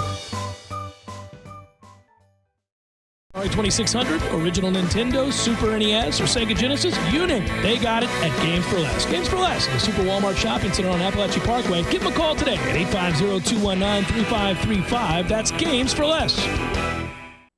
Win an ultimate fan cave experience. Text Fan Cave to 66555 and enter to win a $1,500 prize giveaway from Bud Light and Anheuser-Busch beverage distributor Tri-Eagle Sales. Win a 50-inch flat screen TV, refrigerator for your ice-cold Bud Light, and more. Text Fan Cave to 66555 or visit TriEagleSales.com. Bud Light, famous among friends. Must be 21 or older. Please drink responsibly. A message from local beverage distributor Tri-Eagle Sales. Fonville Lewis Messer McConaughey sponsors Braves baseball so that all of you can enjoy the action. Ever since the days of Hank Aaron and Dale Murphy, we've been Tallahassee's home run hitting law firm. And because we don't get paid unless we win, we want to win every case as much as Chipper Jones wanted to win every game. So when you're injured, don't just trust any law firm to handle your case. Make the call to the bullpen for a trusted closer. To see our stats on the back of our baseball card, visit wrongfullyinjured.com. Fonville Lewis Messer McConaughey. Personal injury law is all we do. Hendrick. We're celebrating the Hendrick Summer Sales Event all month long at the all-new Dale Earnhardt Jr. Chevrolet. Shop over 300 new Chevrolet cars, trucks, and SUVs right here on Tennessee Street or find new roads at DaleJuniorChevy.com. Seminoles, it's 2019 and a new football season is amongst us. It's a new day and we have an opportunity to build this program back to where it belongs, together. Every day we get one step faster, one rep stronger. The journey to the top includes you. We are one tribe together and we remain unconquered. We need you in Doak Campbell Stadium this fall, and that begins by getting season tickets now. Visit us online at Seminoles.com or call 1-888-FSU-NOLE and get ready to hear Touchdown Florida State! very soon. Thursdays are Friday Eve, and that's a reason to celebrate. No matter what you're looking for, they've got you covered every Thursday down in College Town. Centrale offers 50% off select pizzas all day, every Thursday. Or you can stop by Township for Taco Thursday. $2 house tacos, $2. Madison Social offers the Social Agreement. You and a buddy can split one order of wings, 2 Madso burgers, 2 bourbons, 2 proof Madison Socials, all for just $40. See what they did there? And don't worry about parking. Plenty of spaces available in the parking deck or surrounding lots. Check out all the Thursday College Town deals right now on ThursdaysInCollegetown.com. It's back to school, and Target has jeans starting at $8 and tees starting at $4 for every school list. Target's got all your kids' favorite styles of jeans. Skinny, straight cut, jeggings, flares, and more. All starting at just $8. Good jeans for everybody. And Target has t-shirts in all their favorite colors, starting at just $4. Terrific! Get jeans starting at $8 and tees starting at $4 for every school list. Low prices for back to school. At Target. Restrictions may apply. Hey Tallahassee, this is Danny Aller. And Matthew Crowbaker. Join us for the Saturday morning bottle share every Saturday at 9:30 a.m. right here on 97.9 ESPN Radio, Tallahassee's Sports Monster. ESPN Radio Sports Center. I'm Christine Lisi with what you need to know. ESPN's Adam Schefter reporting receiver Antonio Brown expected to be at the Raiders facility one day after an arbitrator ruled against him in his helmet grievance against the NFL. Brown tweeted this morning about his search for a shut air advantage helmet that could comply with NFL standards. He's been away from the team because of the grievance and frostbitten feet suffered in a cryotherapy mishap. This is day 18 of the holdout of Cowboys running back Ezekiel Elliott. He has said he won't play this season without a new contract, but do not expect team owner Jerry Jones to let it come to that, believes ESPN's Matt Hasselbeck. Jerry Jones has a history of finding a way to get a deal done with great players, and I believe that's what they'll do with Zeke. They're just not in a rush to do it because, like I said, training camp, it really doesn't matter. He doesn't play that much in the preseason anyway. He's a running back. It's not like you're missing your quarterback. It's a little bit different. They want him to show up healthy, ready to go week 1. I think the deal gets done at that time. Colts owner Jim Irsay said on SiriusXM NFL Radio that quarterback Andrew Luck's absence is related to a bone issue in his lower left leg. It's not clear if those comments relate to a change in diagnosis for Luck or just clarify the injury Luck's already been dealing with. He has been ruled out of practice through Thursday. The Colts announced back on July 29th Luck was going to stop practicing until he felt like his calf was 100% healthy. Baseball, Cardinals catcher Yadier Molina returns from the injured list tonight against the Royals. He's been out more than a month with a right thumb tendon strain. He was out 12 games earlier this season with a similar injury. Tennis, Coco Gauff got a wild card entry into the main draw to play in the U.S. Open. The 15-year-old from Florida reached the 4th round of Wimbledon last month after getting a wild card into the qualifying rounds.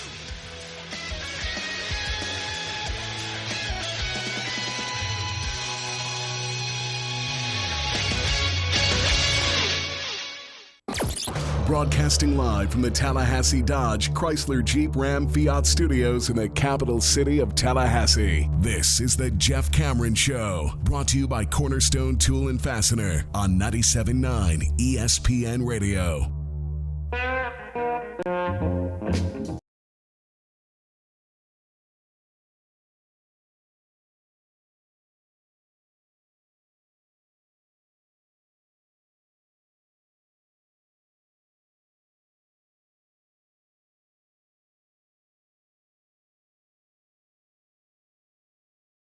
The quotes we're reading every day from Willie Taggart. Not the rah-rah, hey, everybody, we're excited to be here, it's going to be a great year type stuff, but rather the specific quotes about things he sees in this camp that he feels much better about.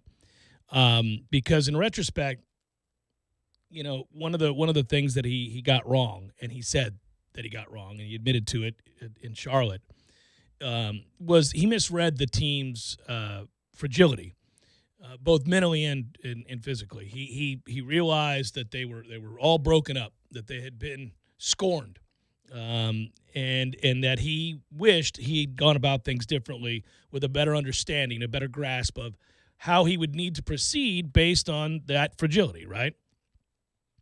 This camp doesn't sound like that, nor do any of the highlights.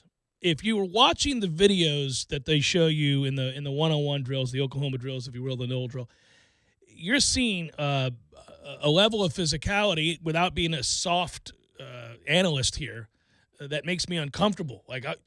Because I want to enter the season healthy, and they're getting after it. There's a whole lot of ass kicking going on. And when I was at a couple of the open practices, one thing that stood out, we've been seeking to create an intensity level and a competition level that would breed ferocity, right? That would lead to the kind of things you see LSU's defense do, those good Florida defenses in the past. There was always a nastiness to the way they handled their business, and that seemed to have been born out of intense competition to keep your job in practice.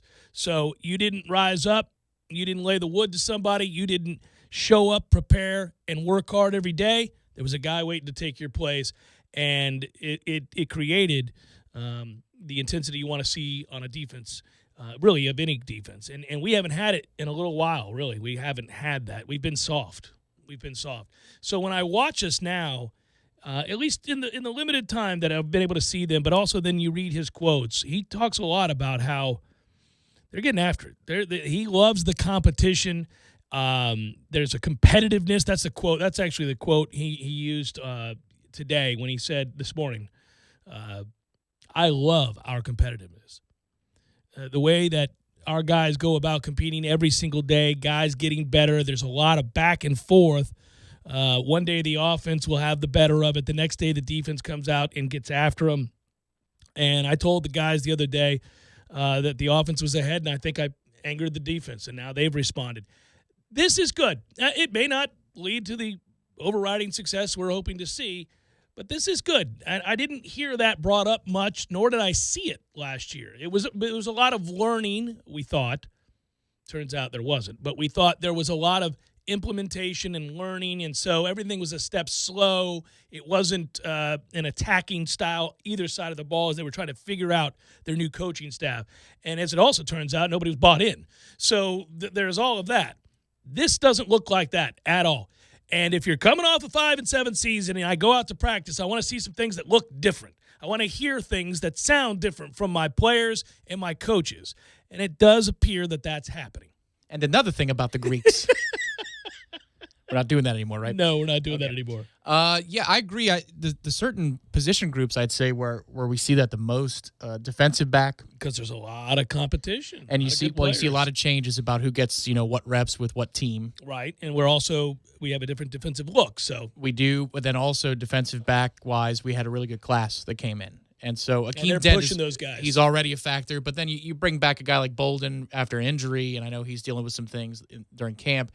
But Asante Samuel's there, and Stanford gets moved to corner. Levante goes back to safety, but then I think Fagan got some run today with the first team. Then there's Gant, who just came on campus, and Travis Jay, who's somebody that Willie Taggart talked about today. He's turned in a couple of big interceptions to close practice, according to Coach Taggart. I mean, there's a lot going on there.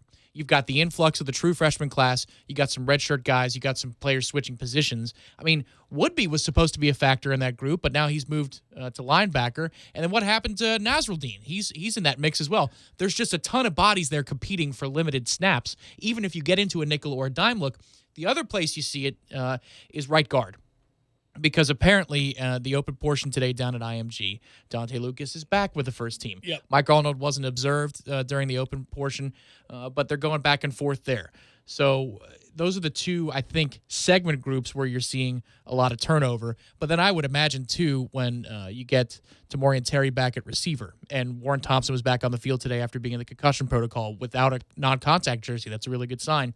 Receiver's going to be probably a third group where you see a lot of players battling for limited reps. We're going to be a lot better in two areas that were really, really the source of much consternation last year. The secondary we thought was going to be the strength of the football team a year ago. We had a lot of bodies then, too, and we thought talent. That did not come to be. There are 15 defensive backs on this roster on scholarship. So, to your point, that competition is fierce. Yeah, my hope is that somebody can play center field, though, because it sounds like nobody's taken over that position. And, 3-4-4-3, when you don't have it, you really feel it. Terrence Brooks was awesome and unheralded. LaMarcus Brutus, when he was here towards the end of his career. Shockingly, when he wasn't on the field, we were screwed. Oh, you could feel it. You could really feel it. It gets everybody lined up and adjustments pre-snap, all those types of things. And that Levante was supposed to be a slot corner and is sliding back to safety. A lot of people around the team say that's a good thing. They actually, everybody I've talked to over there is very excited about that move for him. They think it's a really good move for him. It just on its face doesn't make sense for me, but once we see it, you just kind of have to see it and how it plays out. They get to do so every day, and so they would know better. But hopefully he is that right fit for that position, because it takes more than just the ability to close on a football or defend a deep third of the field and go sideline to sideline. It also takes the ability pre-snap to get guys where they need to go, and we'll see if he's the right person for the job. It's fun just naming these guys because the enthusiasm that the coaches talk about when they say their names and the way they speak when they say these names. You mentioned Isaiah Bolden, who we both really liked before his injury. But you have so he's redshirted. He comes in now. You got him, Akeem Dent, Travis J, Lighton, Kyle Myers is a senior, Stanford Samuels III, obviously, Cyrus Fagan, Carlos Becker, Raymond Woody III, right? Levante Taylor, Hamza Nasruddin. You go on down the list, just so many names. So surely you can find 5 or 6 guys that you feel good about. I would think so. I mean, come on. I mean, they're all blue chippers, yeah, right? I mean, Akeem Dent, it's got it. I mean, right? Well, Akeem Asante Samuel. Akeem, I think, helps revolutionize in part what last year looked like to what this year is going to look like, because he's an immediate plug-and-play type player. Is he always going to start? I can't say that for sure, but he's going to be on the field. He plays with a ton of aggressiveness, and he helps that two deep immediately, which is tough for a true freshman at that position. When you're looking and trying to compare where we're at in our process of rebuilding, you compare the talent that is on this roster, the starting 11 on defense, and those that are going to get in on heavy rotation. You do the same with the offense, and you compare it to teams like Georgia, and you compare it to teams like Alabama and Clemson, obviously. And you say to yourself, well, where are we lacking? If I'm just looking at my starting 11 against your starting 11, where am I lacking? Well, on the offensive side, if you're trying to meet that standard of excellence, you're obviously seriously lacking at quarterback. You're nowhere close to the depth and talent that those teams have at quarterback. So you would start there. But you know where you wouldn't go? You wouldn't go to receiver, because you feel really good about the depth of talent that I think is going to be on display this year, that hasn't yet shined, but I think isn't lacking in talent. Keyshawn Helton has a chance to have a huge year. DJ Matthews has a chance to have a huge year. Obviously, we already know what Tamorrion Terry is, right? Helton is back, as you said. Did I say him? Warren Thompson, yes. Warren Thompson, sorry. He's back. You've got a lot of talent at that position. Is our best at that position equal to the best at those schools? And Tamorrion Terry has the kind of year I think he can. I think it's close. I think it's close. It's not experience, but if you put Warren Thompson, Jordan Young, who the things that he can do by instinct athletically. I think it's close too. That's why when I try to encourage people, when I say, hey, here's a reason that you can be excited. We have a ways to go in certain spots.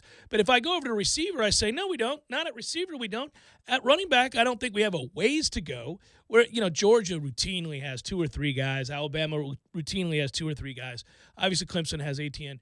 But I still think, if Cam Akers can live up to the kid we saw as a freshman, and you know what I think already about Kalon Laybourne, they've got talent and depth at the running back position. You're lacking at linebacker. If you look at Georgia, Clemson, and Alabama, you say we're not even in the same stratosphere at linebacker with Helps those on teams. The way, this class. That's correct, but we're not there yet. So we're seriously lacking there. Obviously, from a talent standpoint, you are tragically lacking on the offensive line compared to those schools. That said, this offensive line is going to be much better than it was a year ago. It may not reach the threshold of good. It's just going to be much better than it was a year ago. I believe that is true. That's something I think coming into the season. I've kind of hinted at it for a couple weeks now. They're going to be much better. Whatever that starting group is, they're going to play much better. They're going to be much better. They're not where they need to be from a talent standpoint. You can only fix that through recruiting. Looks like we got one. Need about 3 or 4 more guys like that. Dante Lucas types. The one thing I'm worried about that we really haven't talked about all that much because you love the way you start the game. Defensive line depth. Don't have it.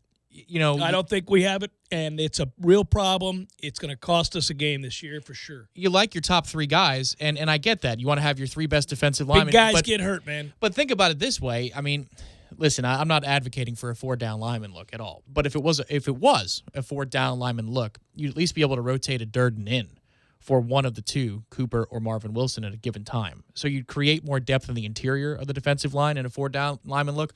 But since you're going with a 3-4 here as your base or something close to your base, I mean, who's coming in? And maybe they're figuring that stuff out with Marvin Wilson out for another few days. They can get some guys exposure against the number 1s when they go 11 on 11. But I just don't know who those answers are. Is it Cedric Wood? Is he somebody who's going to step up and be the first guy off the bench? He was rotating in earlier in camp. But honestly, I can't name you the full 2 deep of the defensive interior and how it's going to look. Well, for that matter, I think we have a hard time figuring out our core of linebackers. We're not in love with that group. I would argue Amari Gaynor is going to have a very big impact in that unit. I don't know what we're going to get with the role that they're asking of the 2 juniors, Janarius Robinson and Joshua Kando. I feel like you could flex Janarius out to play the run-stopping end and put Marvin in the middle if Durden or Cooper needs a breath, or if you're on 3rd down. You could probably create some depth that way. But, yeah, you're going to have to think outside the box with the defensive line. At linebacker, it's funny. I feel better about the depth at linebacker than I do the depth on the defensive line, but I feel way better about the starters on defensive line than I do at linebacker. So I think you get a mixed bag here when you play that game, when you go through and try to compare and contrast where you're at and where you need to be. And how does that relate then? How do you apply that to what it means for the season? Well, that's the great guessing game. It's the stuff that barroom conversations are made of. If I tell you we're lacking in depth and talent at linebacker, offensive line, defensive line, you say, good God, man. And I say you don't have to be great at those positions or deep at those positions to win games against Louisville or Wake, maybe not even NC State, depending on how many points you can put up offensively, right? You can get by against those kinds of teams because they, too, don't have dominant depth at the position. That's why they are Wake Forest and Louisville and NC State. They're not Alabama. They're not Clemson. If you played all of those teams, Alabama, Georgia, and Clemson, you'd lose to all 3 of them this year. It wouldn't really be pretty in any of those games. We know that. But you don't. You play one of them. So you got to win the other games where in the areas that you're lacking, they might be too, and you have an edge at the skill positions. You have an edge at running back. You have an edge at wide receiver against any of those middling ACC teams. You just do. It's a fact. Florida State has more talent at those positions than those schools I just mentioned. Yeah, go back to 2010. That team was far from complete, but they found a way to win 9 regular season games and go to the ACC title and win a 10th game in a bowl. They were flawed, but they were the springboard of what was to come because, once again, you put a little shine on the name. You put a little shine on the program. All of a sudden, they looked like a program that was moving in the right direction. And that's all you're really looking to get out of this season. In a way, it's freeing. I've said that before. I really do enjoy the ride in football. Listen, I prefer to be defending a national championship. Of course, I'd love to be coming into another 2014 season talking about having just gone undefeated and brought home a title. There's intrigue that surrounds that too, and it's the good kind of intrigue as to whether or not you can stay king of the hill. But that's much easier said than done. It's much harder to retain that. Clemson's currently residing there. Alabama has found out the hard way. They couldn't do it either, despite all of the resources and all of the money and all of the things that they do and the greatest coach in college football history. They haven't been able to hold on to it lately. That's been Clemson, and now we got to go get it. But the build, I think, you think about how rewarding that is to go through. We've done it not all that long ago. We went through it, and you remember I called it the revenge tour. Yeah. Oh, yeah. That when it was right, we were ready to go on the revenge tour. Well, there were 2 seasons prior to it, and we were kind of saying, all right, when this happens, and 11, the time is right. 11 was kind of a step back for a few reasons. You had an injury to your quarterback, and then Jimbo got arrogant off the bye week against Wake Forest. That cost you a game. But what 10 did, even though 11 was a setback in terms of wins and losses, it kept the recruiting momentum going. Sure. It allowed that staff, that alpha staff. Jimbo's first group was incredible on the trail. It gave him something to pitch. You pitch that you win 10 games. You beat 2 SEC teams in 2010. You sweep your rivals. You beat the hell out of Miami on the road. I mean, that's a lot to work with on the trail. If you do something akin to that this year with this group, I'm not saying they're better than Jimbo's first staff. It's hard to be because you bring in guys like Mario Edwards, who was number one of the country, and Jameis and Timmy Jernigan, and a lot of dudes, like unbelievable players. But this group is no slouch. To do what they did with the 5-7 record that following February, and to do what they're doing preseason with only a 5-7 record underneath their belts here at Florida State, give them something to work with here.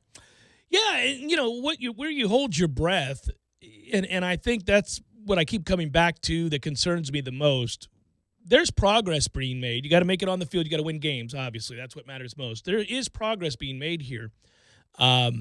But we don't look at things we look at things with a jaundiced eye. We do as a fan base. We have high standards here, and this isn't USF where you get several years to figure it out after 2 horrible seasons. You don't know. we need to see real strides being made, and the thing that would hamper that from a record standpoint, the only thing that I think would hamper that from a record standpoint, is how thin we are. If you get hurt. Now, lots of teams suffer injuries. It's inevitable. It's football. But they have the requisite depth if they're in a secure place. If they've been recruiting and they've had sustained success, they can suffer. You can lose a starting linebacker. You can lose a starting running back. You can lose a starting defensive end and say, all right, well, this guy's going to have to play a little sooner than we wanted, but he's a 5-star talent, and he's got the ability. We'll see if mentally he can get it. But physically he should be okay. We'll protect him. We really don't have that luxury right now. We don't. You lose one of those starting defensive linemen you're talking about, you're in a world of hurt. I mean, it's nice that Malcolm Ray put on a ton of weight, but I don't know that matters worth a hill of beans when we get into the crux of our season, right? If you lose one of the starting 5 offensive linemen, and now that we're kind of, I think, are we resigned to the idea that Cole Minshew's just not going to play football this year? I've been operating under the impression that we're never going to get him this season. I certainly was hoping he would be back because you're talking about it's a senior guard who, when he's healthy, he's decent. He certainly would be needed from a depth standpoint. If you could play him some, that'd be great. If not, then obviously you're even thinner. But let's assume he's not going to play. All right, well, again, you lose a starter or 2 on that offensive line, you got guys who are not ready to play. I feel okay about the interior. I don't want to test the depth, but if you have a front line of, Brady Scott and Bavion and Dante/Arnold, okay. Yeah, but lose one of those guys, and now you're real in trouble. You got who's coming in then? I know. It's not as dire as tackle, so I guess when you compare it to tackle, anything looks good in terms of position depth. That's true. It's just these are areas where – you just hope that you have a little bit of luck. Injury luck is just that, And in hell, at this point, again, is Kando going to play out on the edge? I mean, he's always hurt out again today. Yeah, I mean, so you just hold your breath. That's the area where, as we're watching football games coming up in a couple of weeks, you're going to be sitting there thinking, good play. Why is he slow in getting up? I mean, I have a feeling we're going to be saying that a lot. Well, but this is another reason the schedule does us a lot of favors is – if you can say coming off a 5-7 season that you get a couple of breaks, we do. Like actual breaks. There's a bye week, and then we'll get, kind of a warm-up game sure. before we play one of the top. Schedule again. I've been harping how beautifully this plays out. Now, November, it gets a little dicey there, but then you get a bye week before Florida. I wish in a double bye week year we probably could get week 2 a little earlier, but, that is what it is. But it's just the way it lays out. You don't have a murderer's month. There might be 2 tough games in a row, but that's about it. I'm excited. I'm ready to play. I think we're better. I think they're going to play better. I certainly think they're more cohesive, more organized. I think they're better coached. I think they're going to have a better record. I'm a dreamer. I want to see this be a 9-win season. We're going to need a little luck to get there. Some of that is injury luck. Jeff Cameron, Show 97.9, ESPN Radio.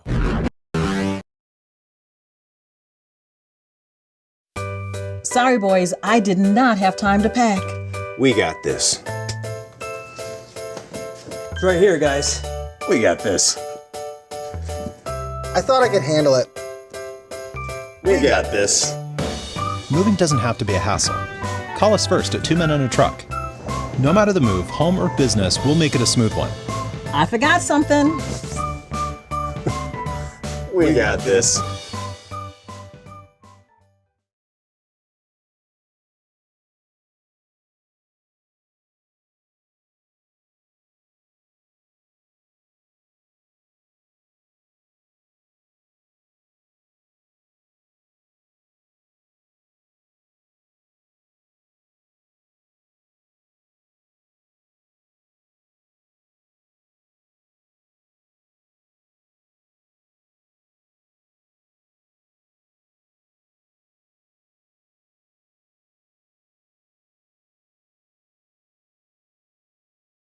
Visit TILgov.com/YOU or call 891-4968 to learn more.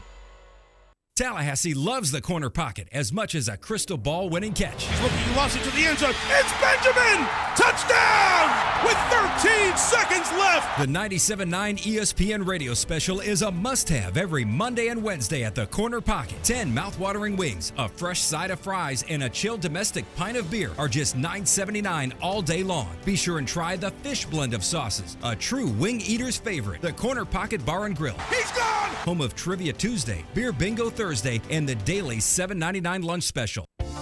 Hi, this is Peter Bond, owner of Jerry's Cigar Shop. Jerry's has been a local favorite for cigar enthusiasts for the last 25 years. We have the largest walk-in humidors in town, filled to the brim with an amazing cigar selection. Relax in one of our leather chairs and enjoy an ice-cold beer or a glass of wine with your cigar. Jerry's is a great place to watch sports on our big flat-screen TVs and offers a comfortable setting for lively conversation. Visit our original store on Scherer Road or our new second location on Cary Forest Parkway. We hope to see you soon.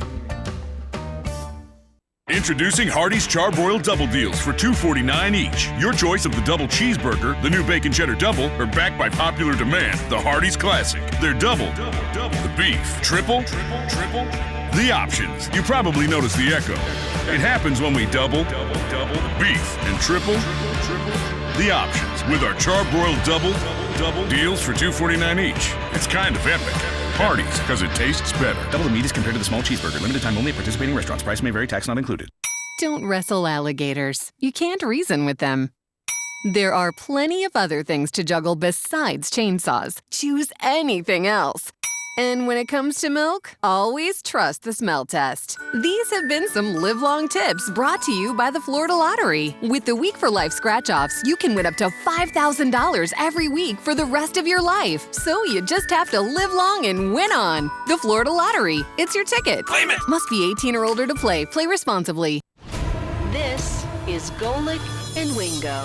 Obviously, the continuing saga with the Raiders is what's going on with Antonio Brown. Well, it's like the old line from Bull Durham. If you think you're hitting because you're wearing women's underwear, you are. Okay, that's the way this works, okay? Right. So if he thinks the helmet helps him, then I understand why he want to fight that. Here's the issue that I have. He's not there. There's no reason for him to not be in camp over the helmet. He can't play anyway, right? Because of the sore feet, because of the stuff he's having to do and debride the frostbite on his skin. The bigger issue is not that he's fighting over the helmet and people are thinking he's nuts over that. The bigger issue is he's not with his team doing everything he can to acclimate. That by far is the issue. It's not the frostbite in the feet, which will take care of themselves whenever he's healed. It's not the helmet because he's not going to play and be wearing the helmet because he can't practice with the feet. It's the fact that he has gone AWOL from his team, and no one seems to be talking about that part of it. Golic and Wingo, weekdays at 6 a.m. on 97.9 ESPN Radio.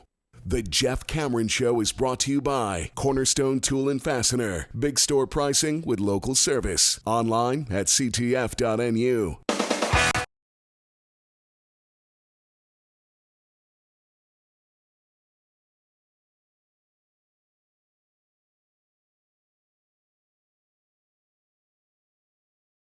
You want to text Fan Cave. That's right, Fan Cave to 66555. Enter to win an ultimate Fan Cave from our friends at Bud Light. Over $1,500 in prize giveaways. Text Fan Cave to 66555 or visit TriEagleSales.com.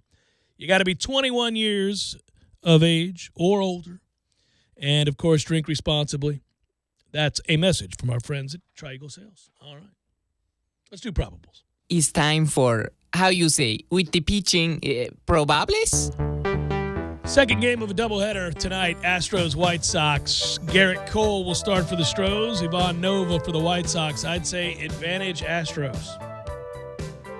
That's why they pay me the big bucks. I'll break it down instantaneously right there. I'm gonna side with the Astros on that one. Cubs-Phillies. Jose Quintana. The Phillies are desperate. They're firing people in the middle of the season. They're bringing back 75-year-old coaches. Tough times. Jason Vargas goes for the Phils, who are 2 games above 500. Reds, Nationals, Alex Wood, Joe Ross. We got the Orioles and the Yankees. John Means, Domingo Germán for the Yanks. Rangers, Blue Jays, Lance Lynn, Thomas Pannone. It's Pannone.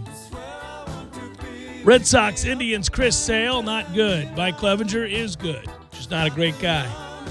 Dodgers, Marlins, Clayton Kershaw. Jordan Yamamoto.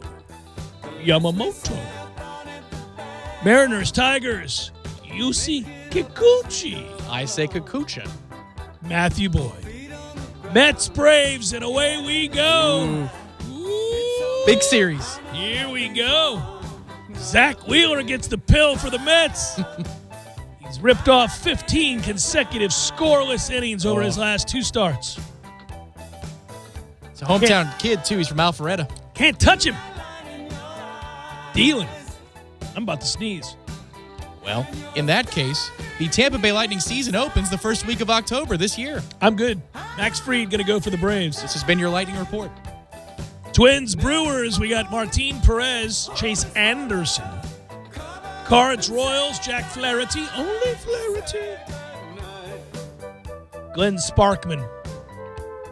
All right.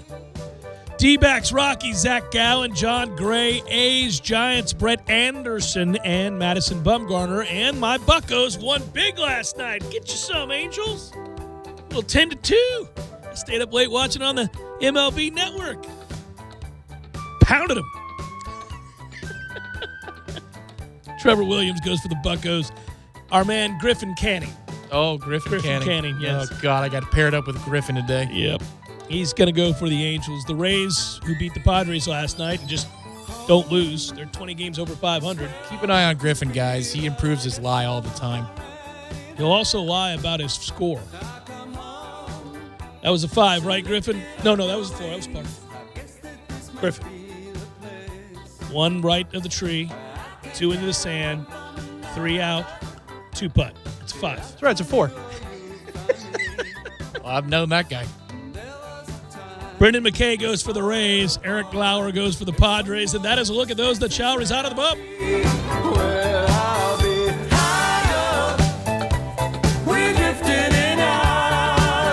Good work, Tom. Good work, Director Matthew. Be well, everybody. Have a great night. Hey, Jerry's Cigars. That's right. Jerry's Cigars. Hey, Jerry, I'm going to give you a phone call if the Mets get the W tonight. What do you say?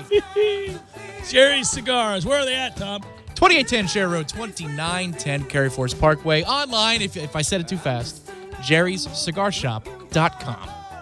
What's on tonight? What do we got next? Braves Mets. Let's do it. Boom. Peace. Be well, everybody.